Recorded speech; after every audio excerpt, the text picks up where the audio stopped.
Welcome to the Huberman Lab podcast, where we discuss science and science-based tools for everyday life. I'm Andrew Huberman, and I'm a professor of neurobiology and ophthalmology at Stanford School of Medicine. Today we are discussing meditation. We're going to discuss the science of meditation, that is, what happens in the brain and body while we are meditating. And we will talk about the science of meditation as it relates to how the brain and body change as a consequence of meditation. That is, what you export or take from a meditation practice that can impact everything from your sleep to your mood. For instance, meditation has been shown to alleviate symptoms of depression.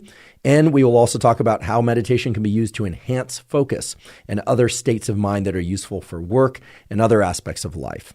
Now, of course, most of you have probably heard of meditation, and when we think of meditation, most often we think of somebody either sitting or lying down. If they're sitting, we might imagine them in the so-called lotus position, sitting with legs crossed, very upright with hands on the knees, or, crossed in our lap or something of that sort. Typically, we think of somebody who's in a very calm state, eyes closed, focused on their so-called third eye center. The third eye center is the area just behind one's forehead. There's no third eye there. At least there shouldn't be. But I'll tell you why it's called the third eye center, and what the origins of that are, and why it's relevant actually for a meditative practice. With all that said, it turns out that meditation encompasses a huge variety of different practices. Some of those practices indeed are done sitting or lying down with one's eyes closed, focusing on the third eye center. Other of those practices are focused on a body scan, really focusing on one area of the body and its contact with whatever surface you happen to be sitting or lying on. Or can be done walking. In fact, there are walking meditations done with eyes open. So there are many different forms of meditation, but today we are going to focus mainly on how specific types of meditation and specific areas of the brain that are activated during those meditations change our way of being in fundamental ways, not just during the meditation practice, but afterwards as well. So if you're somebody who's interested in changing your default state of mood or of thinking, or enhancing your ability to focus, or improving your sleep, or improving performance in some cognitive or physical endeavor, meditation is powerful, but you want to make sure that you pick the right meditation practice.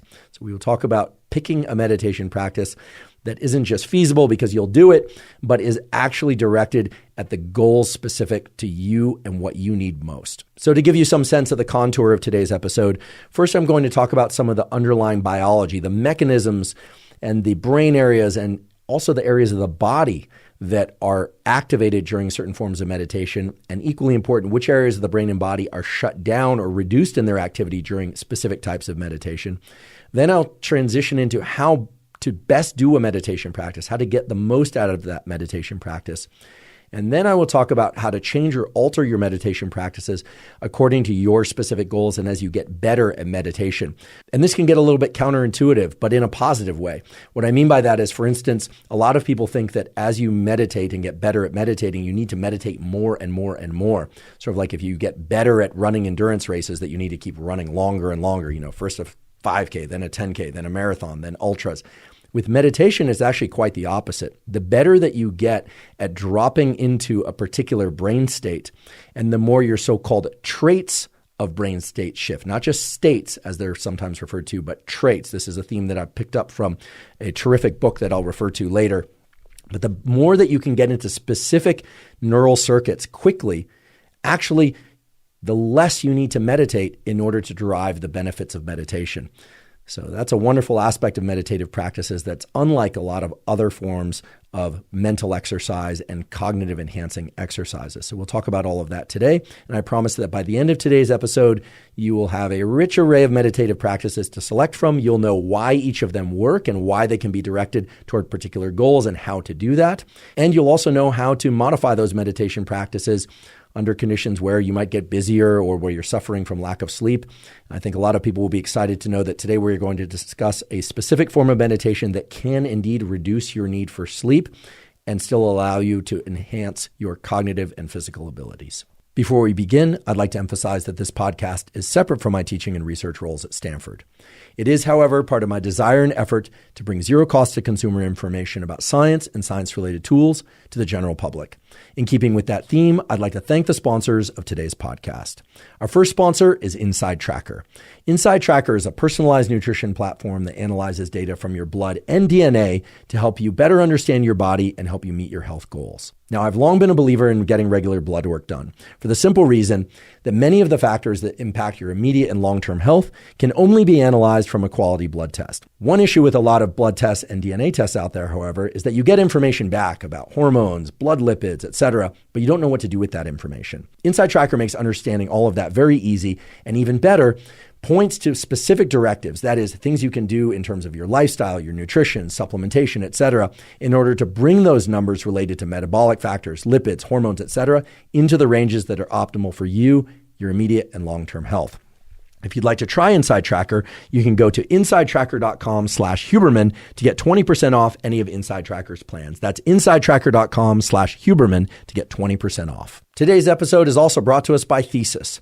Thesis makes custom nootropics. And to be honest, I am not a fan of the word nootropics. I've said this many times before on this podcast and other podcasts. And the reason I don't like the word nootropics is that it means smart drugs. And as a neuroscientist, I'm aware that there are neural circuits, that is, connections in the brain and body that underlie things like focus or our ability to switch tasks or creativity, etc. There is no neural circuit for being smart. And so Thesis understands this, and as a consequence, they've developed custom nootropics that are designed to bring your brain and body into specific states to become, for instance, more focused, or to engage in creative work, or to have more energy for workouts and things of that sort. At Thesis, you can go there, you take a brief quiz, and they will design a kit of 4 different custom nootropics that you can try and then modify along with their help so that you can develop a kit of custom nootropics that are perfect for your needs. Perhaps one for creativity, another one for motivation, another one for focus, and another one for energy. They'll build those for you. To get your own personalized nootropic starter kit, you can go online to takethesis.com/Huberman. Again, that's takethesis.com/Huberman and use the code Huberman at checkout to get 10% off your first box. Today's episode is also brought to us by Roka. Roka makes eyeglasses and sunglasses that are of the absolute highest quality. The company was founded by 2 All-American swimmers from Stanford, and everything about Roka eyeglasses and sunglasses were designed with performance in mind. Now, I've spent a lifetime working on the visual system, and I can tell you that your visual system has to contend with an enormous number of challenges in order for you to be able to see clearly. Roka understands this and has designed their sunglasses and eyeglasses to be worn in any number of different conditions and for you to still be able to see with crystal clarity. They were designed for things like cycling and running, so they won't slip off your face if they get sweaty. They're extremely lightweight. In fact, most of the time, I can't even remember that they're on my face. They're so lightweight. However, they also can be worn anywhere, to work, to dinner, etc. They have a terrific aesthetics. Unlike a lot of other performance eyeglasses out there that you can only find in designs that really make people look like a cyborg, Roka makes the cyborg versions. Some people like those, but they also make versions of their eyeglasses and sunglasses with frames that you can wear out to dinner, to work, etc. If you'd like to try Roka eyeglasses and sunglasses, go to roka.com, that's ROKA.com, and enter the code Huberman to save 20% off your first order. Again, that's Roka, ROKA.com, and enter the code Huberman at checkout. The Huberman Lab podcast is now partnered with Momentous Supplements. To find the supplements we discuss on the Huberman Lab podcast, you can go to Live Momentous, spelled O-U-S, livemomentous.com/Huberman. And I should just mention that the library of those supplements is constantly expanding. Again, that's livemomentous.com/Huberman.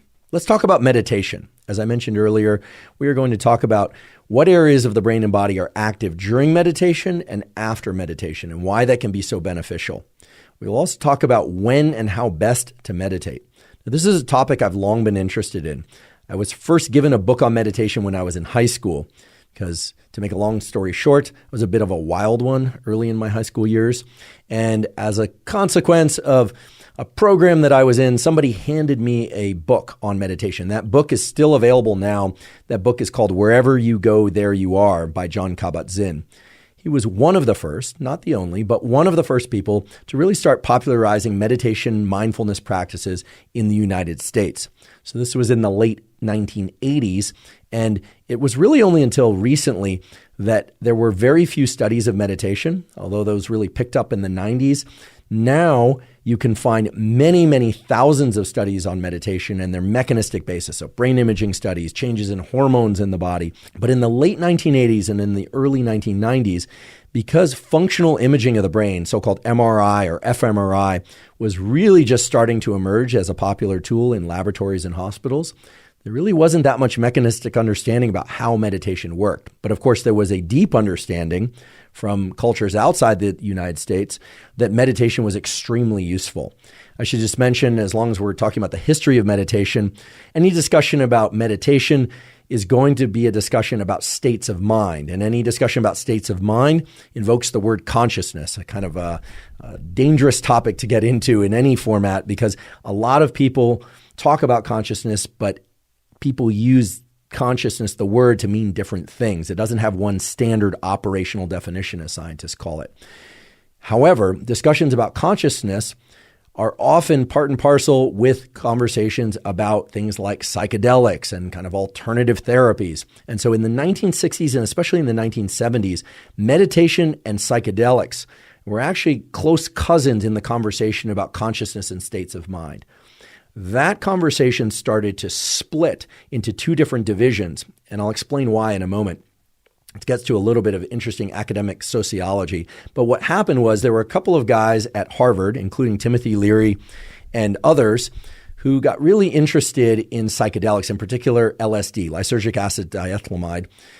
And at that time, that was part of the whole counterculture movement. It was considered very anti-establishment, and they were really encouraging students at Harvard to take LSD.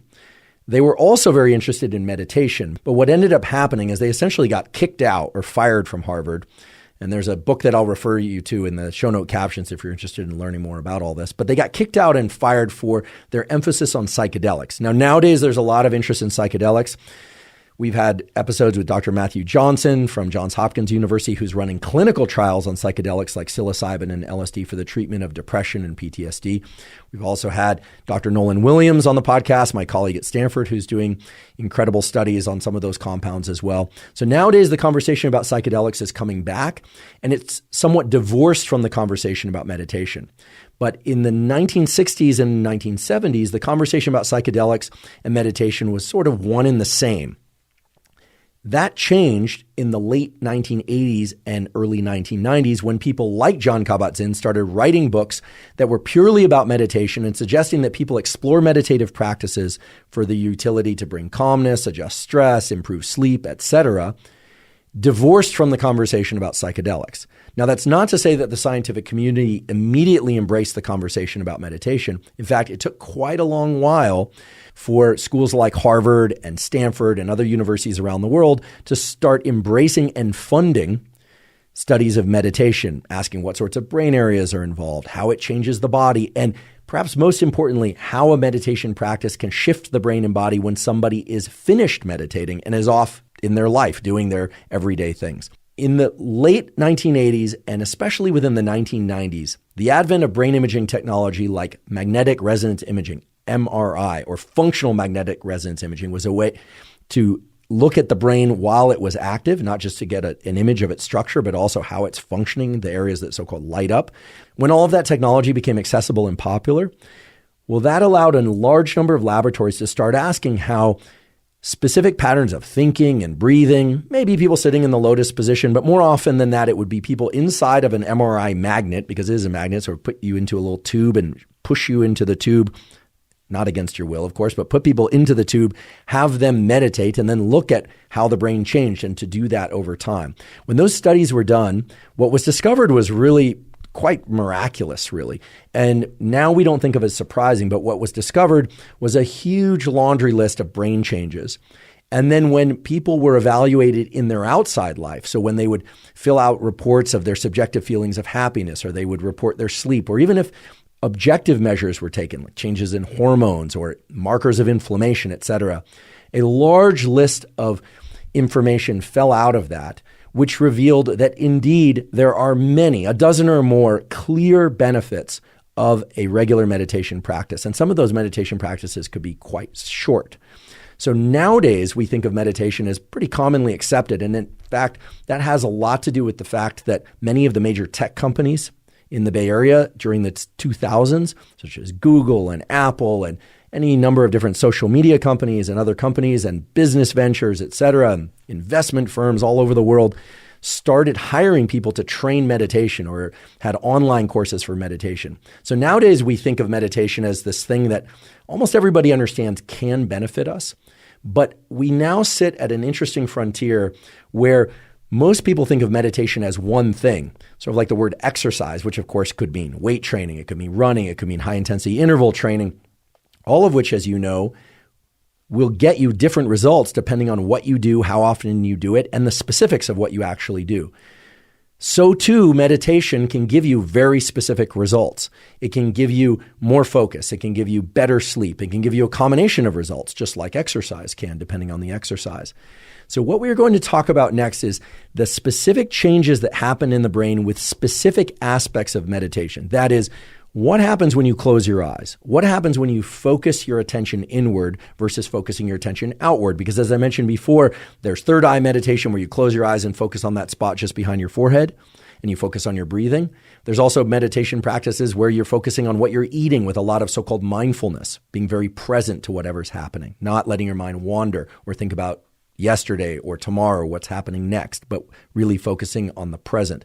There are also meditation practices, of course, where you are in a format of interpersonal communication, where you're really listening very intensely. That too is a form of mindfulness. So we're going to parse each of these things, and we are going to ask what's happening in the brain and body during each of these meditation practices so that you can develop specific meditation practices that you can invoke in your real life on a daily basis, or thankfully, I would say for some who are pretty busy, that you could even do once a week or even once a month that will still clearly benefit you in specific ways. I'd like to spend the next 10 minutes or so talking about the neuroscience of meditation. I promise you I'm not going to just list off a bunch of different brain areas that are active during meditation. That wouldn't be useful to you. In fact, I don't believe in throwing out a lot of nomenclature without also giving some mechanistic explanation as to what different brain areas do. And you could say, well, what good is it knowing what different brain areas do and their names if I can't actually manipulate those brain areas? But the good news is you actually can manipulate those brain areas. As I'll tell you today, you can turn up the activity in certain brain areas and turn down the activity in specific brain areas with specific elements of a meditation practice. So that's quite exciting and quite different, really, from other aspects of neuroscience that we might discuss on this podcast. So there are a few different brain areas whose names I'd like to arm you with. And again, the names themselves aren't essential, but if you can grasp even the top contour of what I'm about to say, you'll be in a much better position to parse and use the information that follows. There's an area of your brain that sits right behind your forehead that's called the prefrontal cortex. Basically, it's the front bumper of your head, just behind the bone, okay? That area just behind your forehead that we call the prefrontal cortex actually encompasses a lot of different things. And actually, you have two of them. You have one on the right side of your brain and you have one on the left side of your brain. And they're connected to one another, but they actually do different things. The area that I'd like to focus on today for a bit is the so-called left prefrontal cortex. Or if we were going to get really specific, we'd say the left dorsolateral prefrontal cortex. Dorsal means up, lateral means to the side. So if you want to touch the left side of your head and move your hand just toward the midline, toward the sort of top of your head a little bit, so that's dorsal. And then lateral, as long as your hand is still on the side of your head, you're in the left dorsolateral prefrontal cortex. Okay, so you've got your hand probably right over your left dorsolateral prefrontal cortex.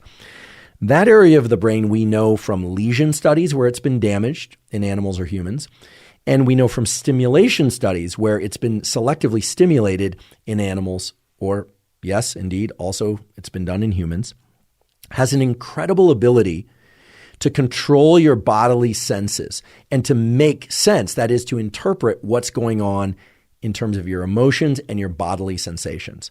So from now on, unless I say otherwise, if I say prefrontal cortex, I'm specifically referring to the left dorsolateral prefrontal cortex, but I'm going to shorten that up just for sake of simplicity and ease of communication.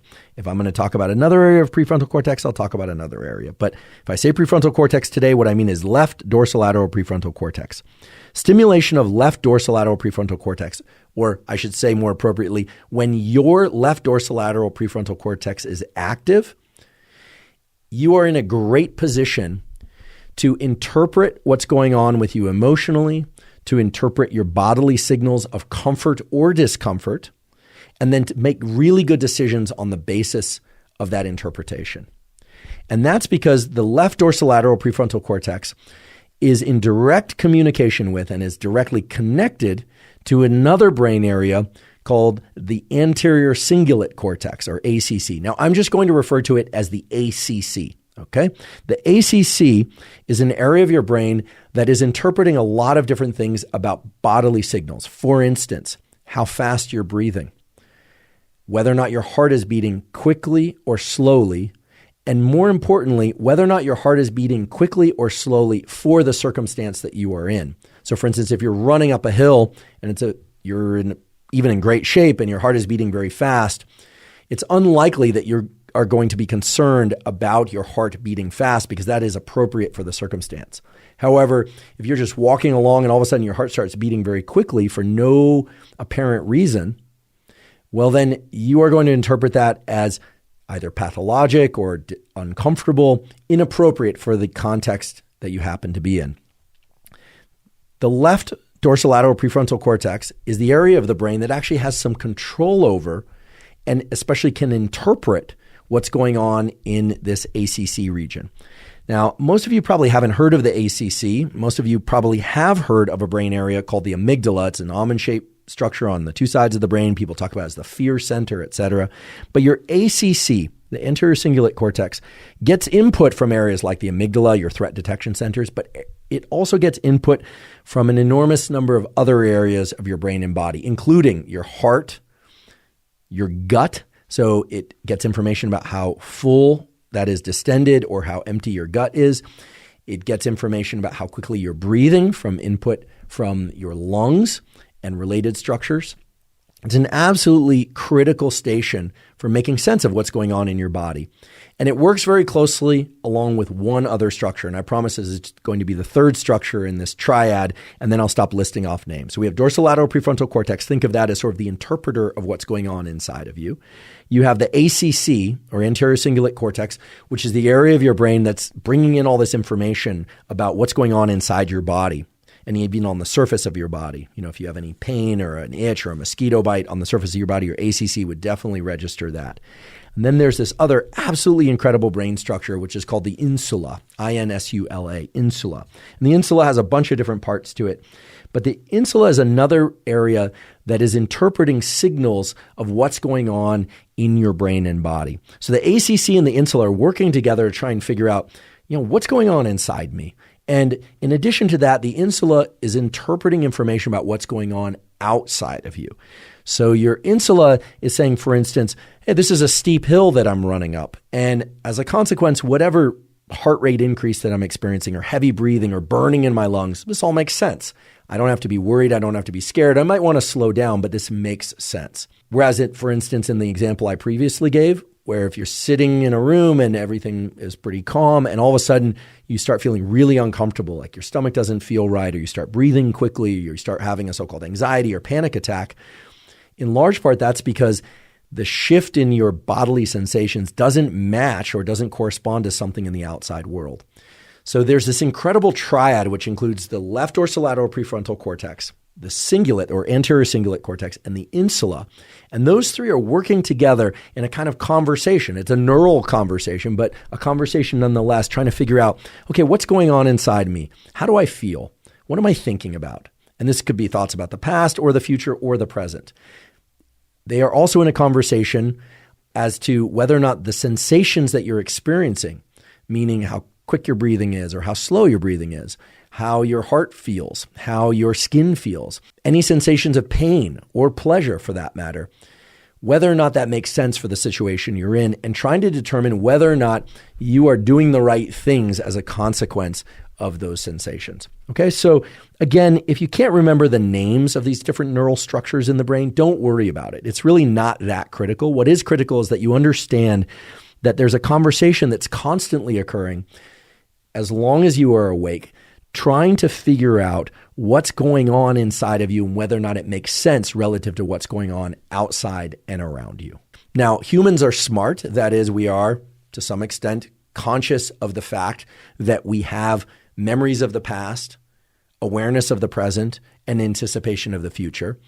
So we do realize, for instance, that we can be seated at the dinner table, and have a thought about something tomorrow, maybe an exam that's stressing us out or something like that, and that will change our bodily state in a way that is not optimal for what we're doing in the moment, but that can still make sense to us because that exam is important. Maybe we're feeling some pressure about a hard conversation we have to have, or maybe we are very excited about the next day and we can't eat because we're so excited. And that can make perfect sense to us because we do have access to this knowledge about self that we can think about the past, the present, or the future.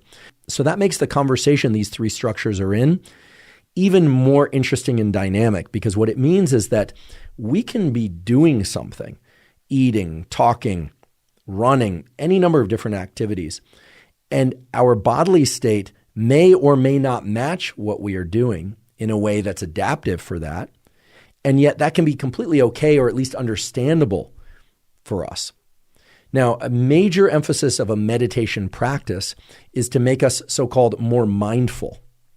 What is mindfulness? Well, again, there isn't one perfect, universally accepted operational definition of mindfulness. That's basically nerd speak for saying people can't agree exactly what mindfulness should be, is, and means for everyone. But most people assume, and I think agree, that mindfulness includes something about being present. And when I say present, that doesn't necessarily mean present to one's surroundings, because of course a lot of meditation practices that are designed to make us more mindful and present are designed to make us more mindful and present to what's happening internally while ignoring everything that's happening externally. But they are designed to make us more present to our bodily sensations, and in particular our breathing and our thoughts in the moment. So let's now explore what a generic meditation practice looks like, and let's evaluate how that tends to change the activity of these neural circuits in the brain and body. And then from there, we can split the conversation into a couple of different bins. That is, meditation practices that are ideal for enhancing focus, meditation practices that are ideal for improving mood, meditation practices that are ideal for improving sleep, and meditation practices that, believe it or not, benefit all of those things in one fell swoop. Okay, so what happens during a meditation practice at the neural level? In order to answer that question, we are going to be scientists. That means you and I are going to be scientists now. We are going to break down a practice into its different component parts and address what we know for sure about the brain activation states that occur with those different component parts. In order to do that, let's use a somewhat generic form of meditation, but it's generic and pretty far-reaching, because I would say that for most people, about 75%, let's say, a meditation practice is going to involve stopping, meaning getting out of motion, sitting or lying down, and in most cases, closing one's eyes, although it is absolutely not required to close one's eyes during meditation. There are many forms of meditation that are done eyes open. But for most people, it's going to involve stopping our movement, that is not ambulating, not walking or running, so seated or lying down with eyes closed. When we do that, meaning when we sit or lie down and close our eyes, as trivial as that shift might sound to you, it actually is a profound shift in the way that your brain and other neural circuits in your body function, for the following reason. When we close our eyes, we shut down a major avenue of what's called exteroception. What do I mean by exteroception? Well, very briefly, we are sensing things on our body and in our body all the time. We are also sensing things from outside of us all the time. So these could be sights or sounds, touch on our body, sensations with inside our body, etc. Now, sensation is distinct from what we call perception. Perception is, put simply, the sensations that we happen to be paying attention to. So at any given moment, you are sensing many, many things. There are sound waves hitting your ears. There are pressure receptors on the bottoms of your feet sensing your shoes or your sandals or the floor, etc. But you're not perceiving them until you place your attention on them. Now, the way perception works is that you have so-called spotlights of attention. You can't perceive everything all at once. Every sound, every sight, every touch. That would be overwhelming. In fact, that would be terrible. Rather, you have spotlights of perception that can either be very narrow. So for instance, you could focus all of your perception right now on your big toe of your right foot and really pour all of your awareness, your attention, into what you're perceiving there, what it feels like, if there's tingling or pressure, heat or cold, etc. Or you can broaden that spotlight to include both feet or all your toes on both feet, and then your legs and your whole body or the entire room. Perception is like a spotlight, and I should mention there are very good data that we can split our attention into two, but probably not more than two spotlights. And we can make those spotlights of perception either very broad and diffuse or very narrow. You can practice this now if you like. You can pick a spot on the wall away from you anywhere, or if you're driving, you can look at some location and you can focus intensely on one small location. For instance, a tree in the horizon or a person on the street or any number of different things outside of you. Or you can broaden that spotlight to include the entire scene at once. You can also focus a spotlight of perception on your body, say on the left upper portion of your chest. And of course, you can focus on the left upper portion of your chest and something outside of you. You can split your attention between those two perceptual spotlights. It's very hard, although not impossible, to have three perceptual spotlights. But most people can split to 2 points of attention or perception pretty easily. The other thing that most people can do pretty easily is merge those two spotlights, or rather to have just one spotlight of attention. So you don't always have to have two spotlights of attention on. And here I'm using the word attention and perception interchangeably. But you could, for instance, have 2 points of attention. So you're talking to somebody and you're paying attention to whether or not somebody's walking in the door or not. So that's 2. Or you could be completely focused on the person you're talking to. Or you could be completely focused on the stomach ache or the great sensation of hunger that you have in your belly while talking to somebody. In fact, you're not even listening to what they're saying at all. Okay, so you have 2 spotlights of perception. You can split them or merge them into one. And this is very important. Those spotlights of perception can intensify or dim. And there I'm using analogy. What I mean by that is your perception of what's happening within those spotlights can be very, very high acuity. That is, you can register very fine changes in detail, like tingling on one side of your big toe of your right foot versus the other.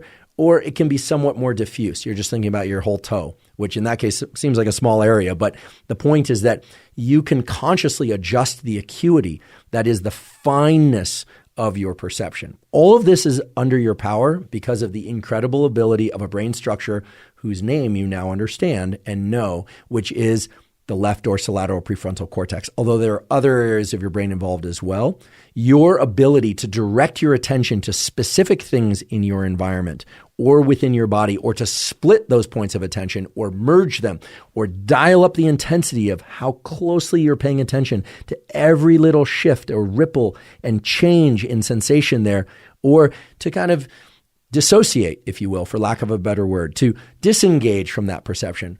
All of that is under control because of your ability to engage this area that we call the prefrontal cortex, and in particular, the left dorsolateral prefrontal cortex. I'd like to take a quick break and acknowledge one of our sponsors, Athletic Greens.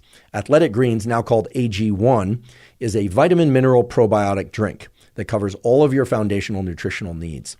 I've been taking Athletic Greens since 2012, so I'm delighted that they're sponsoring the podcast. The reason I started taking Athletic Greens and the reason I still take Athletic Greens once or usually twice a day is that it gets me the probiotics that I need for gut health. Our gut is very important. It's populated by gut microbiota that communicate with the brain, the immune system, and basically all the biological systems of our body to strongly impact our immediate and long-term health. And those probiotics in Athletic Greens are optimal and vital for microbiotic health. In addition, Athletic Greens contains a number of adaptogens, vitamins, and minerals that make sure that all of my foundational nutritional needs are met, and it tastes great. If you'd like to try Athletic Greens, you can go to athleticgreens.com/Huberman, and they'll give you 5 free travel packs that make it really easy to mix up Athletic Greens while you're on the road, in the car, on the plane, etc. And they'll give you a year's supply of vitamin D3 K2. Again, that's athleticgreens.com/Huberman to get the 5 free travel packs and the year's supply of vitamin D3 K2. Okay, so now if we look at the example of what happens when you sit or lie down and close your eyes and decide to meditate, you should immediately realize that that's a tremendous shift in your perceptual ability. Why? Because that spotlight of attention, while it can be oriented toward, for instance, what you hear in the room, or maybe the feeling of wind moving trees in the environment that you happen to be in, When we close our eyes, we shut down one of the major avenues for sensory input, which is vision.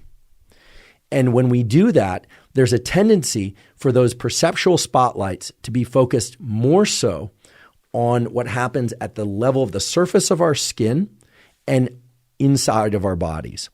And that informs us about something very important, which is that there are actually two axes or two ends of a continuum of perception.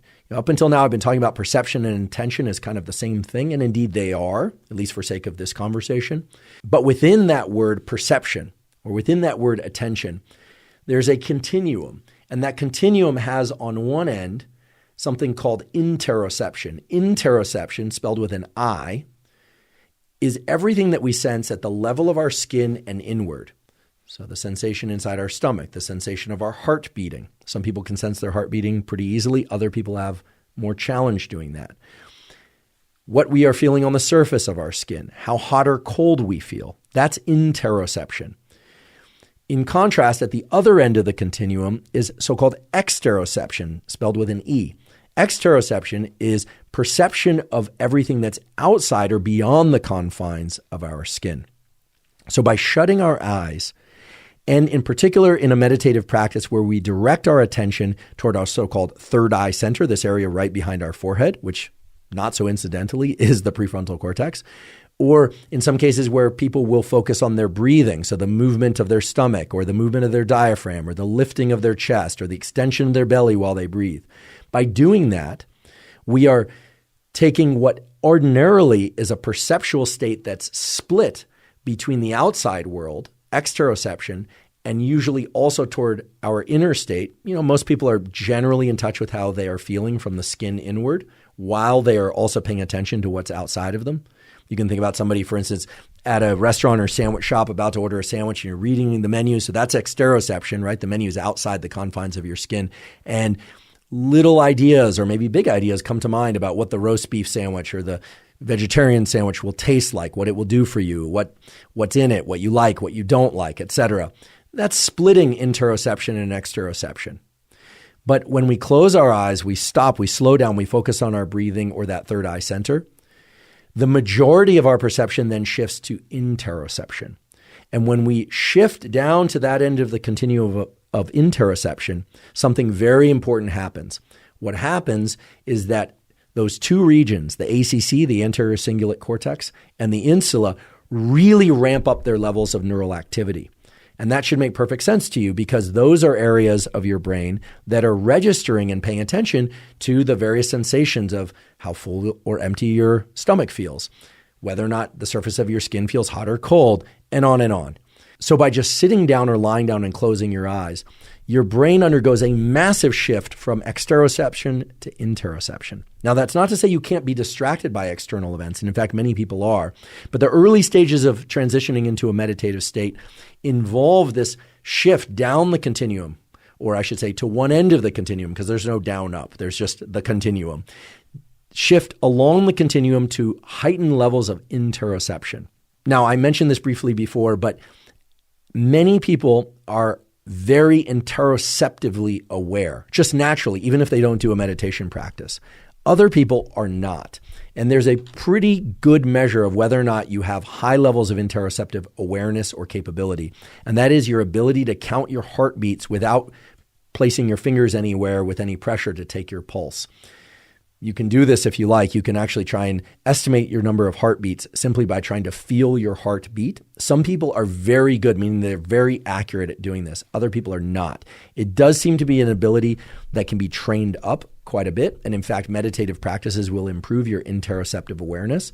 But, and this is a very important point, heightened levels of interoceptive awareness, while that might sound attractive, but to really in touch with your body, that is not always beneficial. Why? Because many people who, for instance, have excessive levels of anxiety have excessive levels of anxiety because they are very keenly aware of any subtle shift in their heart rate or breathing or change in the sensations within their stomach. Whereas other people who are less aware of their bodily state, that can be beneficial, right? It can be adaptive or not, depending on the circumstances. It's probably not adaptive to be very, very aware of your internal state. If, for instance, you're doing public speaking, you don't want to be thinking about what's going on in your stomach or how quickly you're breathing. I'm certainly trying to ignore all those signals, those sensations now. But for somebody who has no awareness of what's going on, very little interoceptive awareness, that can be problematic too, because these are the very people who can ignore the fact that they're having a heart attack or can ignore the fact that they have high blood pressure and are caring about life focused on everything external with no awareness of their own body. They're quote unquote out of touch with their body. So we want to be very careful about placing valence, which is a sort of value of good or bad on interoceptive awareness versus exteroceptive awareness. More importantly, we want to emphasize that when you undergo a meditation practice, if it's of the sort where you stop your movement and close your eyes, you are training for interoceptive awareness. This becomes important later. We get into discussions about meditation for reducing anxiety. Some people may opt, in fact, I would say some people ought to opt for a meditative practice which involves more exteroceptive awareness, actually a meditation like a walking meditation or even a seated meditation where they are bringing their focus to a place outside their body as opposed to inside their body. And in fact, there are examples of people who have meditated quite a lot who develop such a heightened state or awareness of their interoceptive components, that is, just fancy, again, nerd speak, for so aware of their breathing and of their heart and of the state of their gut that it actually is intrusive for daily activities. So I will ask you to ask this question of yourself now. Are you somebody who tends to be very in touch with your bodily sensations? So for instance, from the skin inwards, or are you somebody who tends to be less in touch with or aware of your interoceptive state? There is no right or wrong answer. You don't get an A or an F or a D or a C depending on your answer. It's just a good question for each and every one of us to answer. And I think most people will answer that it depends. It depends on whether or not you are in a social setting or whether or not you're alone. But we are going to return to that answer. So keep it in mind because it will become very beneficial in building an optimal meditation practice for you. But for now, just know there's this continuum of perception, interoception and exteroception. Closing your eyes increases interoception. Opening your eyes dramatically increases exteroception, just automatically because so much of your brain, in fact, 40% or more is dedicated to vision. And this, I should say, for those of you that are low vision or no vision, and those of you that are blind or have poor vision, this entire process is translated to the auditory, to the sound domain. So it's true for people that can see and it's true for people that can't see. Of course, people that can't see, closing the eyes doesn't have this huge shift towards interoception, but there have been a few studies, not as many as I would have liked to find, but a few studies of, for instance, people who are blind or have low vision, don't see very well, and when they close their ears and they can't hear the external world, or they put headphones on or noise-canceling headphones, then the world inside of them becomes very prominent relative to the world outside of them for obvious reasons. So I asked you to ask yourself whether or not you are somebody who tends to be more interoceptively aware or not, more exteroceptively aware or not. And some of you might not be able to answer that question, and if you can't, chances are that you are effectively sliding along that continuum depending on the activities that you're doing. So you're probably the kind of person where if somebody comes over to you and starts talking to you, you will engage in that conversation and you don't feel so inside your body that you're thinking about your heart beating and whether or not you're flushing red, et cetera. You're going to pay attention to what they say. Many people, however, when somebody talks to them, if they have social anxiety or even a slight bit of social anxiety, will be thinking about whether or not their cheeks are flushing or whether or not they look right or sound right or whether or not they have something in their teeth. These are normal responses, but they really speak to this issue of whether or not you tend to shift more towards interoceptive awareness or exteroceptive awareness. And of course, it's context dependent. It will depend on whether or not you're, out on a date with somebody that, you would loathe to find out later that you had food in your teeth, or whether or not you're with somebody you're more familiar with where that would not really matter much, or the other person would tell you this kind of thing. What does it mean to be at one location or another location along this continuum of interoception or exteroception? Well, we know what it means neurally, right? We know that if you are more interoceptively aware, your insulin ACC are active, but that's not very useful. That's not helpful as a tool. That's just a fact. Now, there have actually been studies of what a meditation practice can do in terms of moving you along this continuum from where you naturally sit in order to help you function not just during the meditation, but at all times. And in order to illustrate this, I want to start with a description of what is now a classic study. It's a very cool study, has a very cool name. It talks about something very important that will come up again and again in today's conversation. And that's something called the default mode network. The default mode network is a collection of different brain areas that essentially are active when we're not doing much of anything, and certainly is active when we are not focused on one particular task or conversation or activity. The default mode network can be thought of more or less as the network that generates mind wandering, or our thoughts drifting from the past to the present to the future. Remember earlier I talked about how your perceptual spotlight can either be two spotlights or they can merge. Well, similarly, human beings can think about the past, surely, the present, definitely, and the future. And it turns out we can also split our thoughts, just like we can split our perception, into two of those three things. So I can think about the past, a past event, and I can think about the present. I can split my thinking and my memory in that way. I can also think about the present and the future. I can also think about the future and the past, although it's very difficult, although not impossible, to split one's thinking and memory into the past, the present, and future simultaneously. Not easily done, but pretty easy to split one's attention and thinking into two of those three things, either the past, the present, and the future, or any two of those three things. Okay? Just like with attentional spotlighting, you can place your mind, your thinking, and your memory, your cognition onto one of those things and be very, very present, or the past and the present, and so on and so forth. The default mode network, while it involves a lot of different brain areas, can be thought of simply as the network of brain areas that are active when your mind is wandering between these different time domains. And the paper I'd like to share with you, as I mentioned before, is now a classic paper, has a wonderful title, which is "A Wandering Mind is an Unhappy Mind." Now that sounds almost like a news article or a news article about a scientific paper, but that's actually the title of the scientific paper, which was published in the journal Science, which is one of the three apex journals. Scientific publishing is competitive, but it's especially competitive to get manuscripts accepted into Science, into Nature, and into the journal Cell. So it represents kind of one of the kind of Super Bowl, NBA championships, and Stanley Cup, if you will, for you sports aficionados of scientific publishing. This is a paper from Matthew Killingsworth and Dan Gilbert. It was published in 2010, but it's still considered a classic. And this paper, "A Wandering Mind is an Unhappy Mind," has a number of very important points. I'm going to paraphrase certain elements of it for you because they say essentially what I would like you to know far better than I could say. So first of all, they start out with a statement which I confess I disagree with, which is, unlike other animals, human beings spend a lot of time thinking about what is not going on around them, contemplating events that happened in the past, might happen in the future, or will never happen at all. I agree with their assertion that human beings do that. That's certainly my experience. Although I must say, I don't think there's any evidence whatsoever that other animals don't do it also. So my apologies, Killingsworth and Gilbert, but I'd be happy to go toe-to-toe with you on that. I am not aware of any data that prove one way or the other what other animals are thinking. So let's set aside other animals and let's focus on the human animal. Now, their point is still a very good one, which is that humans have this wandering of the mind that they call stimulus-independent thought. That is, there's nothing happening to create these thoughts or anything happening in the immediate environment. These thoughts are just happening on their own internally. That's the default mode network. This study was important. In fact, it was a landmark study because they did it right about the time that smartphones became widely available and in use. So again, 2010.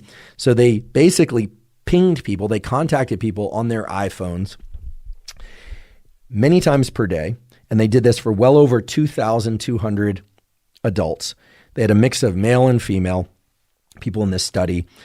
The mean age was 34 years, but there was a range, mean, of course, being average, but there were a range of different ages and so forth. And at any moment, they asked people, what are you feeling right now?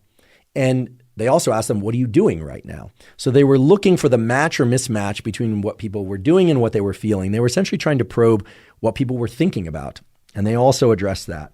And they came up with a kind of a bubble chart, if you will, where the bigger the bubble, the more answers came back about one particular thing. And they assessed whether or not people were happy or not in that moment, or sad or not, whether or not they were focused on what they were doing or not. There are a lot of bubbles in this chart, so I'm not going to read them all. But the important points that came from the data, and again, there's a very large data set, was that, and here again I'm paraphrasing, first, people's minds wandered frequently regardless of what they were doing. In nearly half of the samples taken, people were generally thinking about something else, except it turns out there's just one little bubble sitting way far out on the horizon here. People claimed, and I'm inclined to believe them, that they tend to be very focused on making love if they were making love in the moment where they were pinged on their iPhone. Now, why their iPhone was there with them at that moment, I don't know. That's wasn't included in this description of the study. But all the other activities, grooming and self-care, listening to the news, watching television, relaxing, working, et cetera, during all those activities, people claim that their mind wandered a lot. And then they also assessed, of course, their mood and how those people felt at any given moment, depending on what they were doing and how well their mind and their emotions matched what they were doing. And what they say here is, second, they revealed that people were less happy when their minds were wandering than when they were not. And this was true during all activities. And then third, what people were thinking at a given moment was far better a predictor of their happiness than what they were doing. So this is interesting, and I think matches a lot of people's experience. In fact, I think as you hear about this study, many of you will probably just say, well, duh. I mean, if you're working and you don't like your work and you're thinking about something bad that happened, well, then of course you're not going to be happy. But the key point of this study is that it did not necessarily have to be the case that people were thinking about something unpleasant. In fact, if people were working and they were thinking about something else that was pleasant, that also made them feel unhappy. In other words, the mismatch between being in an activity and having our mind elsewhere led people to report themselves as feeling more unhappy in that moment. And when you total this up, what you find is that people are often not present to what they are doing, and that is a great source of unhappiness, even if their thoughts are those of happy, joyful thoughts. So this is interesting, and I think runs counter to what most of us have heard or have been taught, which is, think good thoughts, try and suppress bad thoughts, have a good internal landscape, create a good narrative. That is all true. But equally, if not more important, is to have the ability to be fully engaged in what you are doing at a given moment. That is the strongest predictor of being happy. And there were several other studies that followed up on this, but their conclusion that they put in the final short paragraph of this paper, I think really captures it beautifully. They say, and here I'm quoting directly, in conclusion, a human mind is a wandering mind, and a wandering mind is an unhappy mind. The ability to think about what is not happening in a moment, I added the in a moment part, is a cognitive achievement that comes at an emotional cost. So I know I'm not alone in believing that this paper, A Wandering Mind is an Unhappy Mind, and we will provide a link to this paper in the show note captions, is absolutely key in understanding why a meditation practice is so important. Because a meditation practice is really about adjusting your place along that interoceptive, exteroceptive continuum to what you happen to be experiencing in that moment. And while most people think of a meditative practice as focusing on what's going on internally with your eyes closed, third eye center, focusing on your breathing, etc., for any number of minutes or maybe even an hour or longer, there are other forms of meditation in which your exteroception dominates, in which you are actively focusing on things outside or beyond the confines of your skin and internal landscape. And that too is meditation. And if we are to take the work of Killingsworth and Gilbert, this A Wandering Mind is an Unhappy Mind, seriously, and I know a number of other laboratories have and have supported this research with their findings again and again and again, what this means is that meditating is not necessarily a practice that we do divorced from the rest of life. Meditation and mindfulness in particular, being present to what we are doing in a given moment, is one of the essential keys to happiness and improved mood, even if what we are doing is unpleasant. So that brings us to a tool, and it's a tool that any and all of us can use, whether or not you tend to be interoceptively dominant, right? That you tend to pay more attention to your bodily sensations, or exteroceptively dominant. And again, if you don't know the answer to that question, there's a simple test that you can do. You can just sit down or lie down, close your eyes, and you can ask yourself or assess whether or not your attention tends to fleet to things outside of you, right?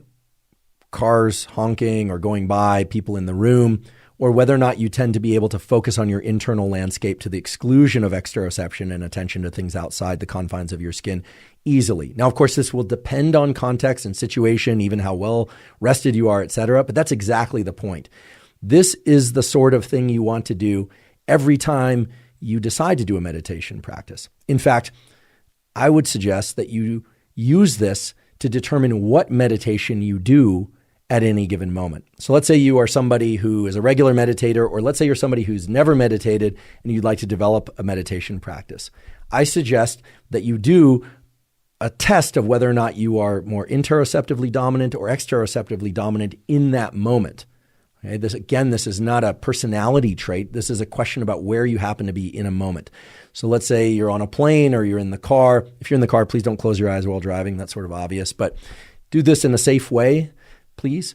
But stop, close your eyes, and assess whether or not you can access and focus your attention primarily on your internal state, or whether or not your attention and perception gets pulled to something external, to exteroception. And again, that will vary depending on circumstance and who you are. Then I suggest opening your eyes and trying to focus your attention to something external to you and seeing or evaluating the extent to which you can divorce your perception from sensations that occur at the level of your skin or internally. Now, I should say that there's no technology, at least not that I'm aware of, absence of fMRI machine, in which case you are inside an fMRI machine while you do this. But unless you are in that experiment, and most of us aren't, there's no technology that can tell you, for instance, whether or not you are interoceptively dominant or exteroceptively dominant, and whether or not the ratio is 75 to 25 or what have you at any given moment. You have to assess this subjectively. However, if you sit down, for instance, and you notice that you can equally split your attention between internal sensations and external sensations, or whether or not you find yourself pulled into external sensations when you're trying to focus inward, or you find yourself pulled inward when you're trying to focus outward, well, that will dictate the sort of meditation that you perhaps ought to perform in that moment. Let me give an example of how you would do this. You would stop in some way, so sit or lie down, close your eyes, and evaluate whether or not you can essentially rule out or eliminate attention to all outside events. Most people won't be able to do that entirely, but try and focus your attention, for instance, on your breathing or the typical third eye center, focusing at a spot right behind your forehead. If you feel you can do that reasonably well to the exclusion of what's happening around you, well, then an important question arises. Should you meditate in a way to enhance that interoceptive awareness? Or rather, should you meditate in a way, for instance, with your eyes open and your attention on a particular portion of the landscape you're in, like a tree or maybe even an object or a plant or something else in your immediate environment, to try and cultivate or enhance your exteroceptive awareness? That's up to you, but my bias would be one in which you work against your default state. Again, the default mode network is where you land on this interoceptive-exteroceptive continuum is going to lead to more mind wandering. Whereas when you encourage, or we could even say force yourself a little bit to anchor your attention to either inside your body or outside your body, and you make that decision according to what you are doing less easily, well, then you are actively training up the neural circuits. You are engaging so-called neuroplasticity, the brain's ability to change in response to experience. You are deliberately engaging a shift along that continuum. To make this crystal clear, what I mean is this. Let me give an example. If I were to sit down and I want to do some meditation, let's just say 3 minutes of meditation. There's good evidence that even 3 minutes of meditation can be beneficial for a variety of things, including enhanced focus and enhanced anxiety management. But let's say I sit down and I notice that I can really focus inward on what's happening at the level of my skin and my internal organs. And I can rule out everything. Maybe that's because the room is quiet, or maybe it's just because my brain is in a state that I'm particularly good at that moment. Or maybe it's just a natural ability. Well, then I would opt for a 3-minute meditation practice in which I deliberately exterocept, that I build up the circuitry to focus on something external to me. Because I want, and I think most people would like, to have an adaptive mechanism within them so that they can slide along that continuum and they don't default to whatever happens to be easiest for them in that moment. Now, if I were to sit down and try and focus on what's going on internally, and I kept getting distracted by things happening outside of me, opening my eyes or feeling like I need to reach for my phone or paying attention to the sounds in the room, well, then I would actively engage a meditation practice, in this case, a 3-minute example, but it could be longer, where I'm deliberately trying to focus my perception on events at the level of the confines of my skin and internally. Why do I say this? Well, I love to use the phrase anytime with kids, when they say, this is really hard or something's challenging, or adults will say, that's really tough. Well, as my graduate advisor used to say, that means you're learning. If something were easy, if you can perform any activity or thought, etc., well, then there is absolutely zero reason for your neural circuits to change. It's the friction, it's the feeling that something is hard that turns on the enormous variety of mechanisms at the level of cells, etc., that allow you to potentially change your neural circuitry. So challenge and discomfort is the signal to your brain and body that something needs to change. So I'm encouraging you to embark on meditative practices that are not your default, okay, to essentially go against the grain of where your interoceptive bias or your exteroceptive bias happens to be at a given moment. And again, this will change. For some of you, this will change across the day, where early in the day you are very, very good at doing an interoceptive biased meditation, and later in the day you aren't.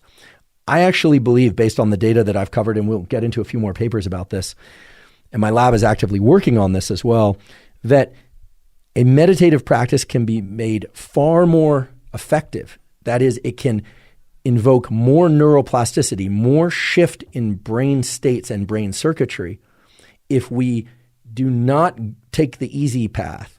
That is, we go against the grain of what our brain would naturally do in a given moment. So if you're in a crowded airport and you're finding that everything's very distracting, well, then that would be a great time to do some interoceptive focused meditation. Whereas if you are really in your head, you're looping thoughts about the past and present, maybe you're even in obsessive thought, well, that would be a terrific time, an ideal time really, to do a short meditation focused on something external to you. In both cases, whether or not you're focused on interoceptive bias or exteroceptive bias, you are going against, or I should say, you're pushing back against your default mode network. I would argue it's going to be far more effective. That is, you're going to reduce or shift the activity of that default mode network far more and in a far more beneficial way if you actively try and suppress your bias toward being more interoceptive or exteroceptive. Now, I think that's immensely beneficial both for the immediate changes that you experience, what others have called a state change, because that's what it is. And it also can lead to, as we referred to earlier, more neuroplasticity, more changes in the brain circuits that underlie your default mode network, and lead to what are called trait changes. And I want to be very clear that I am not the first to make this state versus trait distinction. That's a distinction that was raised in a really wonderful book. In fact, I can't recommend this book highly enough. The book is Altered Traits: Science Reveals How Meditation Changes Your Mind, Brain, and Body. This is a book by Daniel Goleman and Richard Davidson, who've done terrific work and many writings and many TED Talks, et cetera, about meditation. I would say that circa 2016, 2017, this book really captured what I believe to be the most essential elements of the science of meditation and a lot of the history of it as well. Today, we are focusing on much of what's covered in this book, but also a lot of things that have happened since 2017. In fact, most of the papers that I'm going to talk about are papers that were published after 2017. But again, there's a wonderful book where they very clearly distinguish between state changes and trait changes being the more long-lasting ones.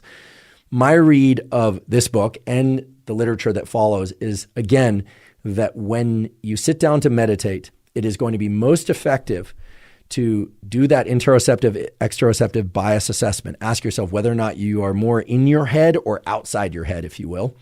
And then to do a meditation practice that runs counter to where you happen to be at. That is, that pushes you more externally if you're in your head, and if you're more focused on what's going on around you, that pushes you more internally. Now, I think most people are familiar with how to do an interoceptive biased meditation. Again, that would be setting a timer. Maybe you don't even set a timer. You just sit or lie down, close your eyes, focus on that third eye center behind your forehead, or focus on your breathing or your bodily sensations. That's typical and often discussed. Exteroceptive-based meditations, you pick a focal point outside or beyond the confines of your skin. So that could be, for instance, a point on the wall if you are indoors. It could be a plant. It could be a point on the horizon far away. What you will find is that your visual system will fatigue a little bit when you concentrate your visual focus at that location. I want to remind you that it is perfectly okay and, in fact, necessary to blink. So you should blink. You can relax your face. You can change your expression. There is no rule that says that you can't do those things. This is not, just beaming a particular location in space and holding your eyelids open. I've been accused many times of not blinking very often. That's for other reasons. It's part of the way I access memory about what I want to say. I don't use a prompter here, so I'm accessing from a sort of internal image in my head.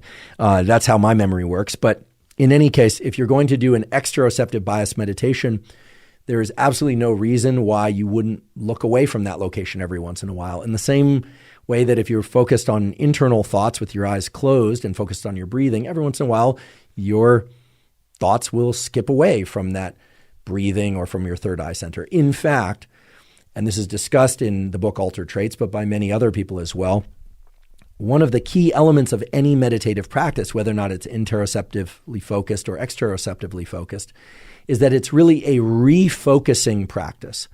The more number of times that you have to yank yourself back into attending or perceiving one specific thing. In other words, the more times your mind wanders and you bring it back, actually the more effective that practice is. Again, if you can just focus on one location with laser precision and your mind never darts away from that and you don't have to bring it back, well, then there's no neuroplasticity. Nothing needs to change because your nervous system will effectively know it's performing perfectly. So if you're somebody who tries to do meditation, you find that your mind just wanders, just remember every time you scruff yourself and pull yourself back to focusing on some location externally or focus back on your breath or your third eye center, each one of those aren't just opportunities to do better. They are essential to the improvement process. Think about them as ascending a staircase of refocusing. Every time you refocus, you're going up one more level, another stair, another stair, another stair. And I think that will move you away from the kind of judgmental process of thinking, I can't focus on anything. Pretty soon, what you'll notice is that